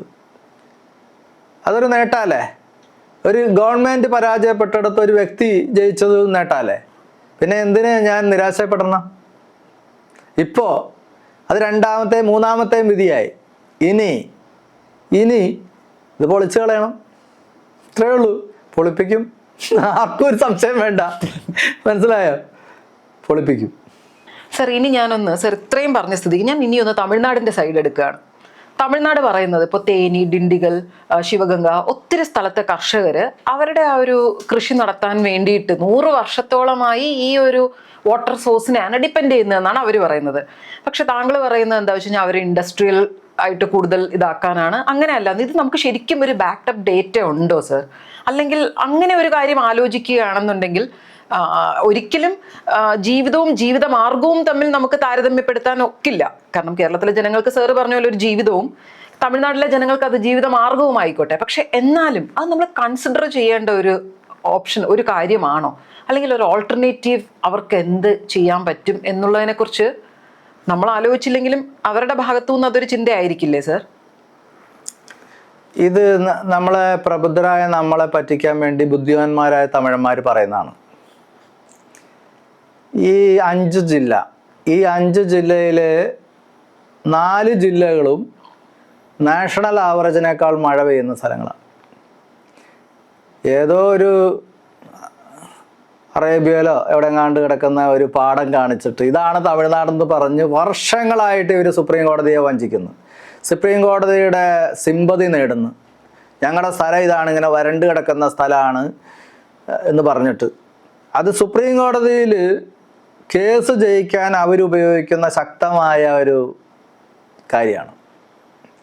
യഥാർത്ഥത്തിൽ സയൻസാണ് ഇത്. IMD ഉദ്യോഗസ്ഥന്മാരോട് ചോദിച്ചാൽ, അല്ലെങ്കിൽ ഒരു വിവരാവകാശം വെച്ച് കേന്ദ്ര ഗവൺമെൻറ്റിനോട് ചോദിച്ചാൽ പറയുന്ന കാര്യമുള്ളൂ. ഇത് നാഷണൽ ആവറേജിനേക്കാളും ഈ 5 ജില്ലകളിൽ 4 ജില്ലകൾ മഴ പെയ്യുന്നുണ്ട്. കഴിഞ്ഞ വിജയ് സർക്കാർ വരുന്നതിന് മുമ്പുള്ള സ്റ്റാലിൻ സർക്കാരിൻ്റെ ഇറിഗേഷൻ മിനിസ്റ്റർ ഒരിക്കൽ തേനി വന്ന് പറയാണ്, മുല്ലപ്പെരിയാർ ഡാമിലെ ജലനിരപ്പ് ഞങ്ങൾ 142 അടിയിൽ നിന്ന് 152 അടിയിലേക്ക് ആക്കുന്നു. എപ്പോഴാണ് പറഞ്ഞതെന്നറിയോ? തേനിയിലെ പ്രളയം അവലോകനം ചെയ്യാൻ വന്നപ്പോൾ. മനസ്സിലായോ? അപ്പോൾ വെള്ളമില്ല എന്ന് പറയുന്നത് ഒരു ബാഡ് കോൺസെപ്റ്റാണ്, സത്യമല്ല. ഇവർക്ക് വെള്ളം ഇപ്പോഴൊന്നും ആവശ്യമില്ല, അതും ജനങ്ങൾ മനസ്സിലാക്കണം. ഇവർക്ക് വെള്ളം ആവശ്യമുള്ളത് ഏപ്രിൽ മാസത്തിലാണ്. അതായത് ഒരു കൃഷിക്കാണ്, ഒരു കൃഷി എന്ന് പറയുമ്പോൾ ഈ അഞ്ച് ജില്ല എന്ന് പറയുന്നത് നമ്മുടെ കേരളത്തിൻ്റെ ഇരട്ടിയിലും കൂടുതലുണ്ട്. അത് അത്ര വൈഡ് ഏരിയ ആണ്, വാസ്റ്റ് ഏരിയ ആണ്. അപ്പം അവിടെ ഒരു പ്രാവശ്യം കൃഷി ചെയ്താൽ തന്നെ അവരുടെ കണക്ക് പ്രകാരം 50,000 കോടി രൂപ വരുമാനം തമിഴ്നാട് എക്സ്ചക്കറിൽ മാത്രം വരും. കൃഷിക്കാർക്ക് കിട്ടുന്ന വേറെ, തമിഴ്നാട് എക്സ്ചക്കറിൽ തന്നെ 50,000 കോടി രൂപ വരും. അപ്പോൾ അത്രയും വലിയ കൃഷിക്ക് നടത്താൻ ഒരു ഏപ്രിൽ മാസത്തിൽ മാത്രം മതി ഇവർക്ക് വെള്ളം. അപ്പോൾ ഏപ്രിൽ മാസം വരെ ഒരു സ്റ്റോറേജ് ടാങ്ക്, അതാണ് അവർക്ക് മുല്ലപ്പെരിയാർ ഡാം. പിന്നെ അവർ കൂടുതൽ വെള്ളം വരുമ്പോൾ വിട്ട് ഇലക്ട്രിസിറ്റി ഉൽപ്പാദിപ്പിക്കുന്നുണ്ട്, അത് വേറെ. നമ്മൾ കഷ്ടം തോന്നുന്ന ഒരു കാരണം എന്ന് വെച്ചാൽ അവർ എനർജി സർപ്ലസ് സ്റ്റേറ്റ് ആണ്, നമ്മൾ ഡിഫിസിറ്റ് സ്റ്റേറ്റ് ആണ്. 468 കോടി രൂപയുടെ ഇലക്ട്രിസിറ്റി പ്രതിവർഷം ആവറേജ് ഉൽപ്പാദിപ്പിക്കുന്നുണ്ട് അവർ. ഒരു യൂണിറ്റ് എനർജി നമ്മൾ ഈ വെള്ളം കൊടുക്കുന്നത് നമുക്ക് തരുന്നില്ല. ഇവിടെ ഒരു ഗവൺമെൻറ് ഉണ്ടോ? ഞങ്ങളല്ലേ നിങ്ങൾക്ക് വെള്ളം തരുന്നത്, നിങ്ങൾ കൃഷി നടത്തിക്കോ, ഇൻഡസ്ട്രിക്ക് കൊടുത്തോ, നിങ്ങൾ വീടാന്തരം മീറ്റർ വെച്ച് വിറ്റോ, ആ ഇലക്ട്രിസിറ്റി ഇങ്ങോട്ട് തരാൻ പറയണ്ടേ? അത് പറയാൻ ഇവിടെ ഒരു ഗവൺമെൻറ് ഇല്ല. അതൊന്ന്. രണ്ട്, ഇടുക്കി മൂലമറ്റം പവർ ഹൗസ്, ഇടുക്കി ഡാമിൻ്റെ പവർ ഹൗസ് മൂലമറ്റം വെറുതെ കിടക്കാത്, വെള്ളമില്ല. ഈ മുല്ലപ്പെരിയാർ ഡാമിലെ വെള്ളം ഇടുക്കിയിലേക്ക് കിട്ടിക്കഴിഞ്ഞാൽ നമ്മുടെ ഇലക്ട്രിസിറ്റി ക്ഷാമം തീർന്നു. നമ്മൾ ഇപ്പോൾ ഒരു വീട്ടുകാരൻ കൊടുക്കുന്ന ഇലക്ട്രിസിറ്റി ബില്ല് 1000 രൂപയാണെങ്കിൽ 50 രൂപയായിട്ട് മാറും. ഈ കേരളത്തിലെ മൊത്തം ജനങ്ങൾക്ക് പ്രയോജനം ഉണ്ടാവും. അപ്പം നമുക്ക് ഒരു എനർജി ലോസ് ഉണ്ട്, ഒരു ഉൽപാദന നഷ്ടമുണ്ട്. ഇത് കോമ്പൻസേറ്റ് ചെയ്യാൻ ഇവിടെ തമിഴ്നാട് കോമ്പൻസേറ്റ് ചെയ്യണം. ഞങ്ങൾ ഈ വെള്ളം തന്നിട്ട് ഞങ്ങൾക്ക് ഇലക്ട്രിസിറ്റി ഉൽപ്പാദിപ്പിക്കാൻ പറ്റുന്നില്ല. നിങ്ങളാണെങ്കിൽ ഒരു യൂണിറ്റ് ഇലക്ട്രിസിറ്റി പോലും ഇങ്ങോട്ട് തരുന്നുമില്ല. അതൊക്കെ തരണമെന്ന് പറയാൻ ഇവിടെ ഒരു ഗവൺമെൻറ് വേണ്ടേ? ഇത് അഡ്വക്കേറ്റ് റസൽ ജോയി ആണ് ഇതെല്ലാം പറയേണ്ടത്. നിങ്ങൾ എന്നെ കേൾക്കുന്ന ഈ ചാനലിനെ കേൾക്കുന്ന ആൾക്കാരൊന്ന് ചിന്തിച്ച്, ഇത് അഡ്വക്കേറ്റ് റസൽ ജോയി പറയേണ്ട കാര്യമാണോ? നമുക്കിവിടെ MLA മാരുണ്ട്, MP മാരുണ്ട്, ഗവൺമെൻറ് ഉണ്ട്, പ്രതിപക്ഷമുണ്ട്. ഇവരൊക്കെ അല്ലേ ഇത് പറയേണ്ടത്? അറ്റ്ലീസ്റ്റ് ഞങ്ങളുടെ വെള്ളത്തിൽ നിന്ന് ഉണ്ടാക്കുന്ന ഇലക്ട്രിസിറ്റി എനർജി സർപ്ലസ് സ്റ്റേറ്റ് ആയ തമിഴ്നാട് ഇങ്ങോട്ട് തന്നെന്ന് പറയാനായിട്ട് എന്താ ഇവർക്ക് ഉളുപ്പ്? ബ്രിട്ടീഷുകാർ ചെയ്തതും ഇത് തന്നെയല്ലേ? ഇന്ത്യയിൽ നിന്ന് റോ മെറ്റീരിയൽസ് ഇംഗ്ലണ്ടിലേക്ക് കടത്തി സംസ്കരിച്ച് ഇന്ത്യയെ കൊണ്ടുവന്ന് വിൽക്കുന്നു. അതിനാണ് ഗാന്ധിജി പറഞ്ഞത് എന്താണ്? ക്വിറ്റ് ഇന്ത്യ, ഇവിടുന്ന് പോയിക്കോളാൻ പറഞ്ഞു. ആ പരിപാടി ഇവിടെ വേണ്ടാന്ന് പറഞ്ഞ്, ഇവിടെ റോ മെറ്റീരിയൽസ് ഉണ്ടെങ്കിൽ ഇവിടെ തന്നെ സംസ്കരിച്ച് ഇവിടെ തന്നെ വിൽക്കുകയാണെങ്കിൽ ഓക്കെ. നിങ്ങൾ ഇംഗ്ലണ്ടിൽ കൊണ്ടുപോയി അവിടെ വലിയ ആ രാജ്യത്തെ സമ്പന്നരാക്കിക്കൊണ്ട് ഇവിടുത്തെ ജനങ്ങളെ ചൂഷണം ചെയ്യുന്നു. അതുകൊണ്ട് നിങ്ങളിവിടെ വേണ്ട. ഇത് തന്നെ ഞാനും പറയുന്നത്. കേരളത്തിൽ നിന്ന് ഈ വെള്ളം കൊണ്ടുപോയി തമിഴ്നാട്ടിൽ കൊണ്ടുപോയി തമിഴ്നാട് വലിയ 3ാമത്തെ സാമ്പത്തിക ശക്തിയായിട്ട് വളരുന്നു. ആ പരിപാടി വേണ്ട. ക്വിറ്റ് കേരള. ഇത് അഡ്വക്കേറ്റ് റസൽ ജോയി അല്ല ക്വിറ്റ് കേരള എന്ന് പറയേണ്ടത്. ഇവിടുത്തെ ഗവൺമെൻറ് ആണ്, ഇവിടുത്തെ രാഷ്ട്രീയമാണ്, ഇവിടുത്തെ ജനങ്ങളാണ്. അപ്പോൾ മുദ്രാവാക്യം മാറണം. ക്വിറ്റ് ഇന്ത്യ നമുക്ക് മാറ്റാം, ക്വിറ്റ് കേരള ആക്കാം. ക്വിറ്റ് കേരള. പോണ ഇവിടുന്ന്, ഇവിടെ കിടന്ന് വിളയാടണ്ട. അതേ അഡ്വക്കേറ്റ് റസൽ ജോയിക്ക് പറയാനുള്ളൂ. സർ, അപ്പോൾ ഈ മുല്ലപ്പെരിയാർ ഇഷ്യൂ കറക്റ്റായിട്ട് അഡ്രസ്സ് ചെയ്തില്ലെങ്കിൽ ഇവിടെ ഒരു ശത്രുത, 2 അയൽ സംസ്ഥാനങ്ങൾ തമ്മിൽ വലിയൊരു ശത്രുതയുടെ പ്രശ്നം സർ അത് നോക്കി കാണുന്നില്ലേ? നമ്മുടെ വീട്ടിൽ ഒരു തെങ്ങുണ്ടെന്ന് വിചാരിക്കുക, അതിൽ 10 തേങ്ങ ഉണ്ടെന്ന് വിചാരിക്കുക. അതൊരാൾ വന്ന് ചോദിച്ചു, ഇത്ര വിലയാണെന്ന് നമ്മൾ പറയുക. അയാൾക്ക് ആ ബോധിച്ചാൽ വില തരും. ഇത്രയല്ലേ സംഭവമുള്ളൂ. നമ്മൾ വെള്ളം കൊടുക്കുന്നത് നമുക്ക് പൈസ കിട്ടണമെന്ന് പറയുന്നു. അതിനെന്താ ശത്രുത വരേണ്ട കാര്യം? ഈ ഡാം മാറ്റി പുതിയതൊന്ന് പണിയണമെന്ന് പറയുന്നു. അതിനെന്തിനാ ശത്രുത വന്നത്? നിങ്ങൾക്ക് കൂടുതൽ വെള്ളം വേണോ, ഞങ്ങൾ തരാമെന്ന് പറയുന്നു. അതിനെന്തിനാ ശത്രുത വരേണ്ടത്? സ്നേഹമല്ലേ വരേണ്ടത്? ഇത്രയും കോടിക്കണക്കിന് തമിഴന്മാരെ തീറ്റി പോറ്റുന്ന മലയാളികളോട് സ്നേഹമല്ലേ വരേണ്ടത്? ശത്രുത എന്തിനാണ്? അങ്ങനെ ശത്രുത വന്നിട്ടുണ്ടെങ്കിൽ അത് വേറെ പ്രശ്നമാണ്. അതിന് നമ്മുടെ കയ്യിൽ മരുന്നില്ല, മനസ്സിലായ? അത് അവർ തന്നെ മരുന്ന് വാങ്ങിച്ച് കുടിച്ചാൽ മതി, നമ്മളോട് പറയേണ്ടതൊന്നും. മനസ്സിലായ? എനിക്ക് ഒത്തിരി തമിഴ് സുഹൃത്തുക്കളുണ്ട്. ഒരാൾ പോലും ഞാൻ ചെയ്യുന്നത് അനീതിയാണെന്ന് പറഞ്ഞിട്ടില്ല, നീതിയാണെന്നാണ് പറയണത്. പക്ഷെ നിന്റെ കാര്യം നടക്കൂല എന്ന് പറയുന്നുണ്ട് അവർ. അതവരുടെ ധാർഷ്ട്യം എന്ന് പറയുക അതിന്. എൻ്റെ സുഹൃത്തുക്കൾ ഒത്തിരി പേര് തമിഴ്നാടിൻ്റെ വിവിധ ജില്ലകളുണ്ട്. എൻ്റെ കൂടെ പഠിച്ച ലോയേഴ്സ് തന്നെ തമിഴ്നാടിൻ്റെ വിവിധ കോടതികളുണ്ട്, ചെന്നൈ ഹൈക്കോടതിയിലുണ്ട്. അവരൊക്കെ പറയണത് ഞാൻ പറയണത് ആ ന്യായം എന്നാണ്. പക്ഷെ നടക്കില്ല. അവർ പറയണം നിന്നെക്കൊണ്ട് അത് ഞങ്ങൾ നടത്തിക്കൂല എന്നാ അവർ പറയുന്നത്. ആ പറച്ചിൽ ന്യായം. അവരുടെ നാടിന് വേണ്ടി അവർ ഏതറ്റം വരെയും പോട്ടെ, എൻ്റെ നാടിന് വേണ്ടി ഞാനും ഏതറ്റം വരെയും പോവും. അത്രയേ ഉള്ളൂ. വളരെ പവർഫുൾ ആയിട്ടുള്ള കുറച്ച് കോൺട്രവേഴ്സീസ് ആണ് ഇപ്പോൾ സാറ് വളരെ ക്ലിയർ ആൻഡ് ക്രിസ്പും ആയിട്ടുള്ള ആൻസർ കൊടുത്തിട്ടുള്ളത്. അപ്പോൾ ഇനി നമുക്കെതിരെയുള്ള എല്ലാ ചോദ്യങ്ങൾക്കും പ്രസക്തമായിട്ടുള്ള ഉത്തരം സാറ് കൊടുത്തു എന്ന് തന്നെയാണ് എൻ്റെ ഒരു അഭിപ്രായം. സർ, വളരെ ഇമോഷണൽ ആയിട്ടുള്ള ഒരു ചോദ്യമാണ്. 2018 ഒരു പ്രളയം വന്നപ്പോൾ നമ്മൾ പറഞ്ഞു നമ്മളൊരു പാഠം പഠിച്ചു എന്ന്. പക്ഷെ ആ പാഠം പഠിച്ചിട്ടുണ്ടോ എന്ന് എനിക്ക് അറിയില്ല. പക്ഷേ ഇനിയും അങ്ങനെ ഒരു അവസ്ഥ വന്നാൽ, ഗോഡ് ഫോർബിഡ്, ഒരിക്കലും വരാതിരിക്കട്ടെ, പക്ഷെ ഒരു അവസ്ഥ വന്നു കഴിഞ്ഞാൽ സാർ അത് ആരെ കുറ്റപ്പെടുത്തും? ഈ 2018 പ്രളയം തന്നെ ഒരു കോൺട്രവേഴ്സിയാണ്. ഈ പ്രളയം വന്നു കഴിഞ്ഞപ്പോൾ എനിക്ക് മനസ്സിലായി, കെടുകാര്യസ്ഥത മനസ്സിലായി, ഉദ്യോഗസ്ഥന്മാരുടെയും സർക്കാരിൻ്റെയും. എൻ്റെ ഒരു സുഹൃത്ത്, അവൻ്റെ വീട് മുങ്ങിപ്പോയി, 15 ലക്ഷം രൂപയുടെ നഷ്ടമുണ്ടായി. 2 കാറ് മുങ്ങിപ്പോയി, ഇലക്ട്രോണിക് ഉപകരണങ്ങളൊക്കെ പോയി. അവൻ അസസ് ചെയ്ത ഒരു നഷ്ടം 15 ലക്ഷമാണ്. ഞാൻ അവന് വേണ്ടിയും ആലുവയിലെ ഒരു ആശുപത്രിക്ക് വേണ്ടിയും ഒരു കേസ് കൊടുത്തു ഹൈക്കോടതിയിൽ. ഇവിടെ അതിൽ ഹൈക്കോടതി ഒരു അമിക്കസ് ക്യൂറിയെ വെച്ചു. ഈ അമിക്കസ് ക്യൂറിയോട് പറഞ്ഞത് എന്താണെന്ന് വെച്ചാൽ, ഇതിൻ്റെ നിജസ്ഥിതി, ഇതൊരു മാൻമെയ്ഡ് ഡിസാസ്റ്റർ ആണോ നാച്ചുറൽ ഡിസാസ്റ്റർ ആണോ എന്ന് അന്വേഷിച്ച് റിപ്പോർട്ട് കൊടുക്കാനാണ് പറഞ്ഞത്. ആ അമിക്കസ് ക്യൂറി അന്വേഷിച്ചു, റിപ്പോർട്ടും കൊടുത്തു. ഇതൊരു മാൻമെയ്ഡ് ഡിസാസ്റ്റർ ആണെന്ന റിപ്പോർട്ട്. അത് ഹൈക്കോടതിയുടെ രേഖകളിലുണ്ട്. എൻ്റെ കേസിൻ്റെ രേഖകളിൽ അത് മെയിൻ ഡോക്യുമെൻ്റാണ്. അപ്പം അമിക്കസ് ക്യൂറി വളരെ വ്യക്തമായി പറഞ്ഞു, കോടതിക്ക് അത് ബോധ്യപ്പെട്ടത് കൊണ്ടാണ് അമിക്കസ് ക്യൂറി റിപ്പോർട്ട് ആക്സെപ്റ്റ് ചെയ്തത്. ഹൈക്കോടതിയുടെ രേഖകളിൽ വളരെ വ്യക്തമായിട്ടതുണ്ട്. ആർക്ക് വേണമെങ്കിലും അതിൻ്റെ കോപ്പിയും കിട്ടും. അപ്പം എന്താ സംഭവം? രാത്രി മനുഷ്യരെല്ലാം ഉറങ്ങിക്കിടന്നപ്പോൾ ഒരു സർക്കാരിൻ്റെ കെടുകാര്യസ്ഥത കൊണ്ട്, അല്ലെങ്കിൽ സർക്കാർ ഉദ്യോഗസ്ഥന്മാരുടെ കെടുകാര്യസ്ഥത കൊണ്ട് എല്ലാ ഡാമിലും വെള്ളം നിറച്ചു വെച്ച് നാറാണത്ത് ഭ്രാന്തനെ പോലെ തുറന്നു വിട്ടു. അതല്ലേ സംഭവിച്ചത്. അപ്പോൾ അതിനെതിരെ ഇവിടുത്തെ പ്രതിപക്ഷം എന്തെങ്കിലും പറഞ്ഞോ? അതാണ് ഇവിടുത്തെ വിഷയം. അതാണ് മെയിൻ വിഷയം. ഒരു ഗവൺമെൻറ്റിൻ്റെ കെടുകാര്യസ്ഥത, ഒരു ഗവൺമെൻറ് ഉദ്യോഗസ്ഥന്മാരുടെ കെടുകാര്യസ്ഥതയും കൊണ്ട് നഷ്ടപ്പെട്ടത് ആയിരങ്ങളുടെ ജീവനാണ്. ലക്ഷക്കണക്കിന് ആൾക്കാരുടെ സങ്കടങ്ങളാണ് ആയിട്ട് മാറിയത്. എത്രയോ പേർക്ക് വീട് നഷ്ടപ്പെട്ട്, എത്രയോ പേർക്ക് ജീവന ഉപാധികൾ നഷ്ടപ്പെട്ട്, സകല മത്സ്യകൃഷിയും പോയോ, സകല കന്നുകാലികളും ചത്തൊഴുകി നടന്നോ ഇതിലെ? മനുഷ്യരെത്ര പേര് മരിച്ച്, ഗർഭിണിയെ കെട്ടിത്തൂക്കിയെടുത്ത് നേവി കൊണ്ടുപോയത് നമ്മൾ കണ്ടതല്ലേ. ആ ഗർഭിണിയൊക്കെ അനുഭവിച്ച മാനസിക വിഷമം എത്രയാണ്?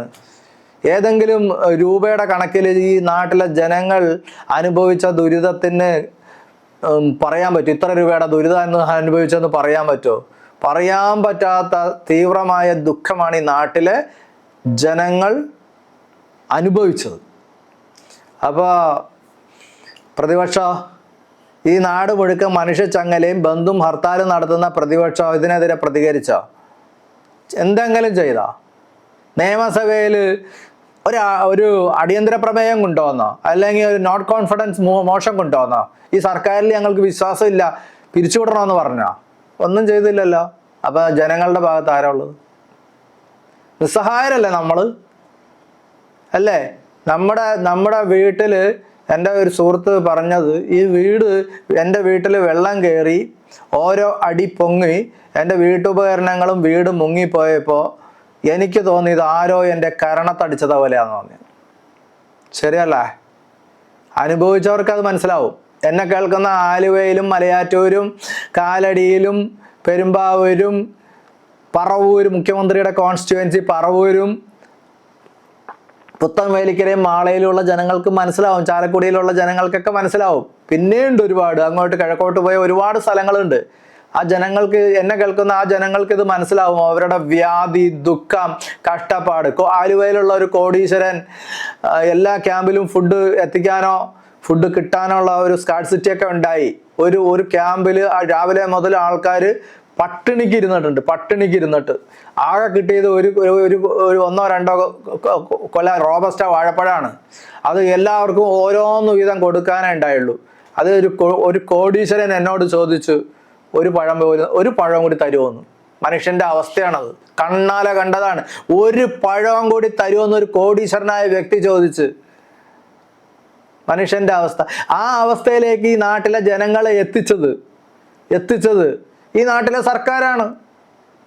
ഇവര് നമ്മളെ ഇനി മുല്ലപ്പെരിയാർ വിഷയത്തിൽ രക്ഷിക്കും എന്ന് സാധാരണഗതിയിൽ നമുക്ക് പ്രതീക്ഷിക്കാമോ? പക്ഷെ ഇപ്പൊ കാര്യങ്ങളെല്ലാം ഭംഗിയായി വരുന്നുണ്ട്. കാരണം ആർക്കും ഇനി ഇതിൽ നിന്ന് ഒളിച്ചോടാൻ പറ്റില്ലാത്ത രീതിയിൽ മഹാഭാരതത്തിൽ എന്താണ് അഭിമന്യുവിനെ പൂട്ടിയത്? ചക്രവ്യൂഹം ഞാൻ സൃഷ്ടിച്ചിട്ടുണ്ട്.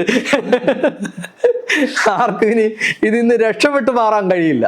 അതുകൊണ്ട് കാര്യങ്ങൾ നേരെയാവും, എല്ലാം ശരിയാവും. ഇനി നമ്മുടെ ടെയിൽസ് അൺടോൾഡിലെ ഒരു റാപ്പിഡ് ഫയർ റൗണ്ടാണ്. ഇതിൽ ഞാൻ കുറച്ച് ചോദ്യങ്ങൾ അല്ലെങ്കിൽ വാക്കുകൾ മെൻഷൻ ചെയ്യുമ്പോൾ സാറിന്റെ മനസ്സിൽ ആദ്യം വരുന്ന ആ ഒരു തോട്ട് ഒന്ന് പറയുക, ഒത്തിരി ആലോചിക്കാതെ. സ്റ്റാലിൻ നമ്മളെ കൊടുക്കാനുള്ള പണിയാണല്ലേ? അതെ, എന്തും പറയാം. സ്റ്റാലിൻ vs വിജയ്, ആരോട് സംസാരിക്കാൻ എളുപ്പമായിരിക്കും? ഒരു സംശയമില്ല, വിജയ്. ഒറ്റ വാക്കിൽ Mullaperiyar. Ticking time bomb. Kerala സർക്കാർ vs തമിഴ്നാട് സർക്കാർ, ആരെയാണ് കൂടുതൽ കുറ്റപ്പെടുത്തുക? ആരെയും കുറ്റപ്പെടുത്താനുള്ള സമയം കഴിഞ്ഞു. ഞാൻ ആരെയും കുറ്റപ്പെടുന്നില്ല, എല്ലാവരെയും ചേർത്ത് പിടിച്ചുകൊണ്ട് സൊല്യൂഷൻ. 2018 vs ഇപ്പോൾ, ഏതാണ് കൂടുതൽ ഭയപ്പെടുത്തുന്നത്? ഇപ്പോൾ. എന്തുകൊണ്ട്? 2018 പ്രളയത്തിന് നമ്മൾ അനുഭവിച്ചു തീർത്തു, കണ്ടു, കേട്ടു, എല്ലാം കണ്ടു. ഇത് നമ്മുടെ ഭാവനയിൽ നിൽക്കില്ല, ബിയോണ്ട് അവർ ഇമാജിനേഷൻ. കാരണം 1 ലക്ഷത്തോളം ഫാക്ടറികൾ ഇതിൻ്റെ അടിയിലുണ്ട്. അതിൽ തന്നെ ആയിരക്കണക്കിന് കെമിക്കൽ ഫാക്ടറീസ് ഉണ്ട്. ഈ ആയിരക്കണക്കിന് കെമിക്കൽ ഫാക്ടറീസിൽ ഈഥേൻ, ബെൻസീൻ, മീഥേൻ തുടങ്ങി വിഷവാതകങ്ങൾ ദ്രാവരൂപത്തിലും ഖരരൂപത്തിലും വെച്ചിരിക്കുന്ന ഫാക്ടറികളുണ്ട്. അതിൽ ഒരു ഫാക്ടറി തകർന്നാൽ പോലും കേരളത്തിലെ ജനങ്ങൾ ഭോപ്പാൽ ട്രാജഡി പോലെ വീഴും. അതൊന്ന്. പിന്നെ സദേൺ നേവൽ കമാൻഡ് ഇവിടെ ഉണ്ട്. നേവൽ ആർമമെന്റ് ഡിപ്പോ ഉണ്ട്. നേവൽ ആർമമെന്റ് ഡിപ്പോയിൽ ഒരു ആയുധം പോലും ഒരു വാർ ഡിക്ലെയർ ചെയ്ത് എടുക്കാണ്ടാവില്ല.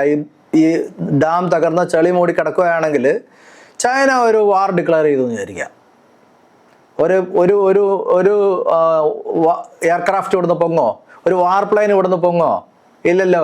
ഒരായുധമെങ്കിലും NAD നിന്ന് എടുക്കാൻ പറ്റുമോ? ഇല്ലല്ലോ. ഇന്ത്യയുടെ 4 ചിറകുകളിൽ 3 ചിറകുകളിൽ ഒന്നൊടിയും. ഇത് രാജ്യസുരക്ഷയെ ബാധിക്കുന്ന കാര്യമാണ്. ഞാൻ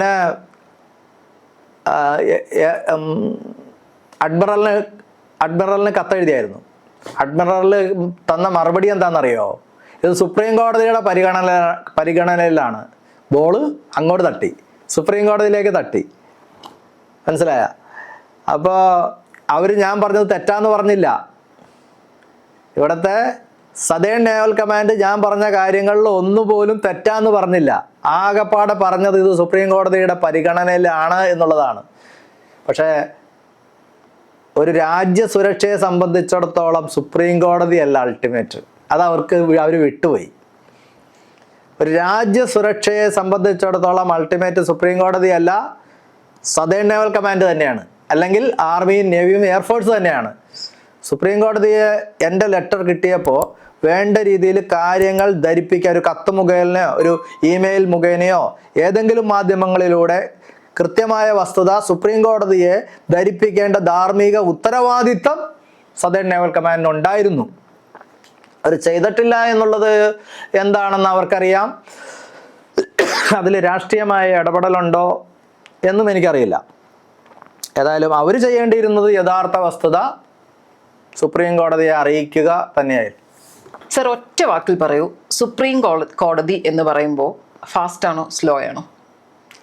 അത് സുപ്രീം കോടതി അല്ല തീരുമാനിക്കണേ, നമ്മളാ, കക്ഷികളാ, ലിറ്റിഗൻസാ തീരുമാനിക്കണേ. ലിറ്റിഗൻസ് ലോയേഴ്സുമാണ് തീരുമാനിക്കണേ. നമുക്കൊരു കേസ് ഫാസ്റ്റ് ആക്കാൻ പറ്റും. അതിനുള്ള പ്രൊവിഷൻസ് ഒക്കെ സുപ്രീം കോടതിയിലും ഈവൻ ഒരു മജിസ്ട്രേറ്റ് കോടതിയിൽ വരെ ഉണ്ട്. ഒരു അഡ്വക്കേറ്റ് വിചാരിച്ചാൽ അത് സാധിക്കാവുന്ന കാര്യമുള്ളൂ.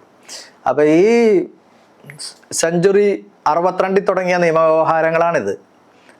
1962 തുടങ്ങിയത്. അപ്പോൾ എത്രയോ വർഷങ്ങളായി എന്ന് ഓർക്കണം. ഇങ്ങനെ പ്രൊലോങ്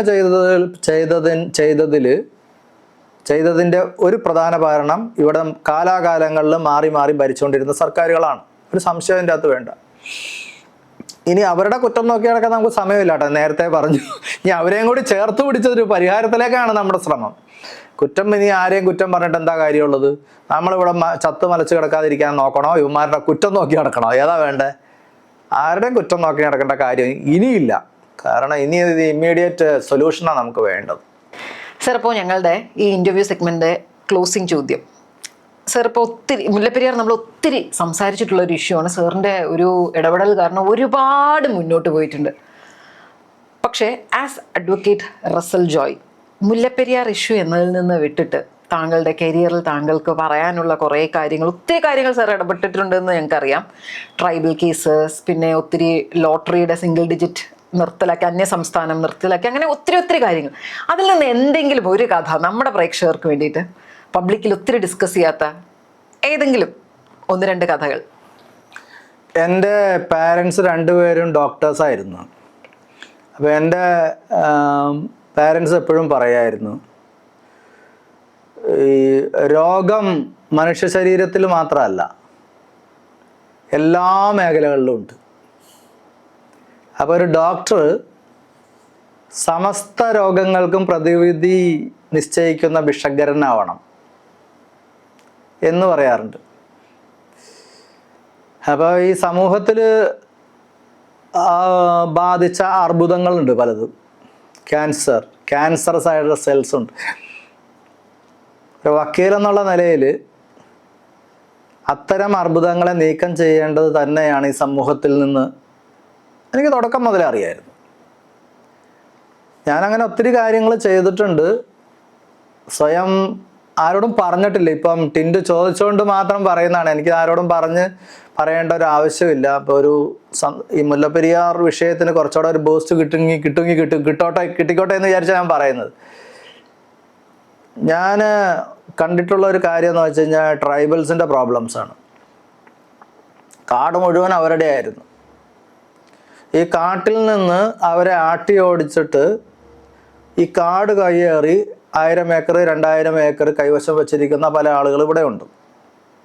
അവർ ശരിക്കും അവരാണ് അർബുദം. അത് റിമൂവ് ചെയ്യണം. അതിനു വേണ്ടിയുള്ള ശ്രമത്തിൻ്റെ ഭാഗമായിട്ട് ഒരുപാട് ആദിവാസികൾക്ക് നഷ്ടപ്പെട്ട ഭൂമി ഞാൻ തിരിച്ചു വാങ്ങിച്ചു കൊടുത്തിട്ടുണ്ട്. ഇപ്പോഴും ആ ഒരു സ്ട്രഗിളിലുണ്ട് ഞാൻ. എൻ്റെ സമയക്കുറവുണ്ട് എങ്കിൽ പോലും ഇപ്പോഴും ആ ഒരു സ്ട്രഗിളിൽ ഞാനുണ്ട്. അതുപോലെ തന്നെ ഒരു കാലത്ത് നമ്മൾ യാത്ര ചെയ്യുമ്പോൾ എല്ലാവരും കണ്ടിട്ടുണ്ട് വെളുപ്പിന് ഒരു നീണ്ട ക്യൂ.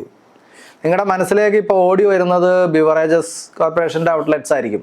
അത് മാത്രമല്ല, ലോട്ടറി കേന്ദ്രങ്ങൾ ശ്രദ്ധിച്ചിട്ടുണ്ടാവും നിങ്ങൾ. ഒരു കാലത്ത് സിംഗിൾ ഡിജിറ്റ് ലോട്ടറി ഉരച്ചു നോക്കിയുള്ള പരിപാടി, അന്യസംസ്ഥാന ലോട്ടറി എന്നൊക്കെ പറഞ്ഞിട്ട് അതിൽ ഒരാൾ ലോട്ടറി ഭ്രാന്ത് മൂത്ത് എല്ലാ സ്വത്തും നശിപ്പിച്ച് അവസാനം ഭാര്യയുടെ താലിമാല മാത്രമായി. ഈ താലിമാല പൊട്ടിച്ചെടുത്തുകൊണ്ട് പോയി അയാൾ ലോട്ടറി ടിക്കറ്റ് മേടിച്ച് ഭാര്യ ആത്മഹത്യം ചെയ്തു. ആ ഒരു സംഭവം എന്നെ മനസ്സിനെ വളരെ പ്രശ്നത്തിലാക്കി. അപ്പം ഞാൻ ശക്തമായി അതിനെതിരെ പ്രതികരിച്ചു. ലോട്ടറി കിങ്ങായ സാന്റിയാഗോ മാർട്ടിനെതിരെ കേരള ഹൈക്കോടതിയിൽ ഞാൻ റിട്ട് പെറ്റീഷൻ ഫയൽ ചെയ്തു. അതോടുകൂടി ഭൂട്ടാൻ ലോട്ടറി, അന്യസംസ്ഥാന ലോട്ടറി, സകല ലോട്ടറികളും കേരളത്തിൽ നിന്ന് കെട്ടിയിട്ടു. അങ്ങനെ അതൊരു വലിയ വിജയമായി. പിന്നെ ഉള്ളത് NSS ഹിന്ദു കോളേജിൽ ശ്രീ കൊടിയാരി ബാലകൃഷ്ണൻ ആഭ്യന്തരമന്ത്രിയായിരുന്നപ്പോൾ അവിടെ ഒരു ASIയെ പിള്ളേർ തല്ലിക്കൊന്നു. അത് അന്വേഷണമൊന്നും കൂടാതെ ഇന്ന ആൾക്കാരാണ് കൊന്നതെന്ന് മന്ത്രി പറഞ്ഞതിനെ ചോദ്യം ചെയ്തുകൊണ്ട് മന്ത്രിക്കെതിരെ കോവാറൻ്റ് റിട്ട് ഹൈക്കോടതിയിൽ ഫയൽ ചെയ്തു. ആഭ്യന്തരമന്ത്രിക്കെതിരെ ശക്തമായിട്ട് പ്രതികരിച്ചു ഞാൻ. അതുപോലെ തന്നെ ഈ 2018 പ്രളയമുണ്ടാക്കിയത് ശ്രീ പിണറായി വിജയൻ ആണ്, ശ്രീ MM മണിയാണ്, KSEB മിനിസ്റ്ററും മുഖ്യമന്ത്രിയും ഇതിന് റെസ്പോൺസിബിൾ ആണെന്ന് പറഞ്ഞിട്ട് അവർക്കെതിരെയും അവരെ തൽസ്ഥാനങ്ങളിൽ നിന്ന് മാറ്റണം എന്ന് പറഞ്ഞിട്ട് കോവാറണ്ടോ റിട്ട് ഞാൻ ഹൈക്കോടതിയിൽ ഫയൽ ചെയ്തായിരുന്നു. അതിന് ഞാൻ സപ്പോർട്ടിംഗ് ഡോക്യുമെൻ്റ് ആയിട്ട് കൊടുത്തത് ഞാൻ നേരത്തെ പറഞ്ഞ അമിക്കസ് ക്യൂറി റിപ്പോർട്ടാണ്. പക്ഷെ അന്ന് ആ റിപ്പോർട്ട് കോടതി ആക്സെപ്റ്റ് ചെയ്തിട്ടുണ്ടായിരുന്നല്ലോ. ഇപ്പോൾ ആക്സെപ്റ്റ് ചെയ്തിട്ടുണ്ട്. അത് ആക്സെപ്റ്റ് ചെയ്തിട്ടില്ല എന്നുള്ള ഒരു കാരണം പറഞ്ഞതുകൊണ്ടാണ് കോടതി ആ കേസ് തള്ളിക്കളഞ്ഞത്. പക്ഷെ നമ്മൾ പ്രതികരിച്ചു എന്നുള്ളതാണ് ഒരു ജനത്തെ മുച്ചോടും നശിപ്പിച്ച ഒരു പ്രളയമുണ്ടാക്കിയ ഒരു സർക്കാരിൻ്റെ മുഖ്യമന്ത്രിയെയും സർക്കാരിൻ്റെ ഇലക്ട്രിസിറ്റി മന്ത്രിക്കെതിരെയും നമ്മൾ പ്രതികരിച്ചു എന്നുള്ളതാണ് അതിലെ ഒരു വസ്തുത. അങ്ങനെ ഉള്ള ഒത്തിരി എണ്ണി പറയാനാണ് ഒത്തിരി കാര്യങ്ങളുണ്ട്. വികലാംഗർക്ക് വേണ്ടി ഉള്ള justice V R Krishna Iyer sir ഞാനും കൂടി ഒരു സംഘടന ഉണ്ടാക്കിയായിരുന്നു. അദ്ദേഹം ചീഫ് പേട്രണും ഞാൻ അതിൻ്റെ ചെയർമാനുമായിരുന്നു. അങ്ങനെ വികലാംഗർക്ക് വേണ്ടി ഒത്തിരി കാര്യങ്ങൾ ചെയ്തിട്ടുണ്ട്. അത് ഞങ്ങൾ ഒരു കാര്യം ചെയ്യും, ഒരു വികലാംഗന് വേണ്ടി ഭിന്നശേഷിക്കാർക്ക് വേണ്ടി ഡിഫറൻ്റ്ലി ഏബിൾഡ് ആയിട്ടുള്ള ഒരാൾക്ക് വേണ്ടി എന്തെങ്കിലും ചെയ്തിട്ട് അയാളെ കൊണ്ടുവന്ന് നിർത്തി ഫോട്ടോ എടുത്ത് ആ പണി ഞങ്ങൾ ചെയ്തിട്ടില്ല. അതുകൊണ്ട് ആർക്കും അതിനെക്കുറിച്ച് അറിയാനും പാടില്ല. സാർ ഇപ്പോൾ പറഞ്ഞു ഓരോ കേസും ആക്ച്വലി ഒരു ഇൻ്റർവ്യൂ എപ്പിസോഡ് പോകാനുള്ള അത്രയും ഡെപ്തും കണ്ടന്റും ഉള്ളതാണ്. ഇപ്പോൾ ഈ ലാസ്റ്റ് ഒരൊറ്റ ചോദ്യത്തിന് ഉത്തരവായിട്ട് പറഞ്ഞത്. അപ്പോൾ മുല്ലപ്പെരിയാറും ഇനി നാളെ ഒരു ദിവസം ഇതുപോലുള്ള ഒരു സക്സസ് സ്റ്റോറി ആയിട്ട് സാറിന് അഭിമാനത്തോടെ പറയാൻ പറ്റുന്ന ഒരു സംഭവമാകട്ടെ എന്ന് വിഷ് ചെയ്തുകൊണ്ട് thank you so much for your time sir. ഇത്രയും ചാനലിൽ ഇന്റർവ്യൂ ഇരുന്നിട്ട് ഈ കാര്യം പറഞ്ഞത് ടിൻഡു മാത്രമേ ഉള്ളൂ. അതിന് ടിൻഡു വളരെ അഭിനന്ദനം അർഹിക്കുന്നുണ്ട്. ഏതായാലും വളരെ നന്ദി. അത്തരം ഒരു സാഹചര്യം ഉടനെ ഉണ്ടാകും. ആദ്യത്തെ ഇന്റർവ്യൂ ടിൻഡുവിന് തന്നെ ആയിരിക്കും. അത് മതി സർ, അത് മതി. Thank you so much. അപ്പോൾ നമ്മുടെ എല്ലാ പ്രേക്ഷകരും കേട്ടുകൊണ്ടിരിക്കുകയാണ്. Thank you sir. We are really privileged to have you here. You are welcome. You are very welcome. മുല്ലപ്പെരിയാറിന്റെ ഭാവി ഇപ്പോഴും ഒരു ചോദ്യചിഹ്നമാണ്. നിങ്ങളുടെ അഭിപ്രായം കമന്റ്സിൽ പറയൂ. ഇത് ടെയിൽസ് അൺടോൾഡ് ആയിരുന്നു. ഞാൻ ടിൻഡു രവീന്ദ്രൻ. മറ്റൊരു ഗസ്റ്റുമായി അടുത്ത എപ്പിസോഡിൽ വീണ്ടും കാണാം. Thank you.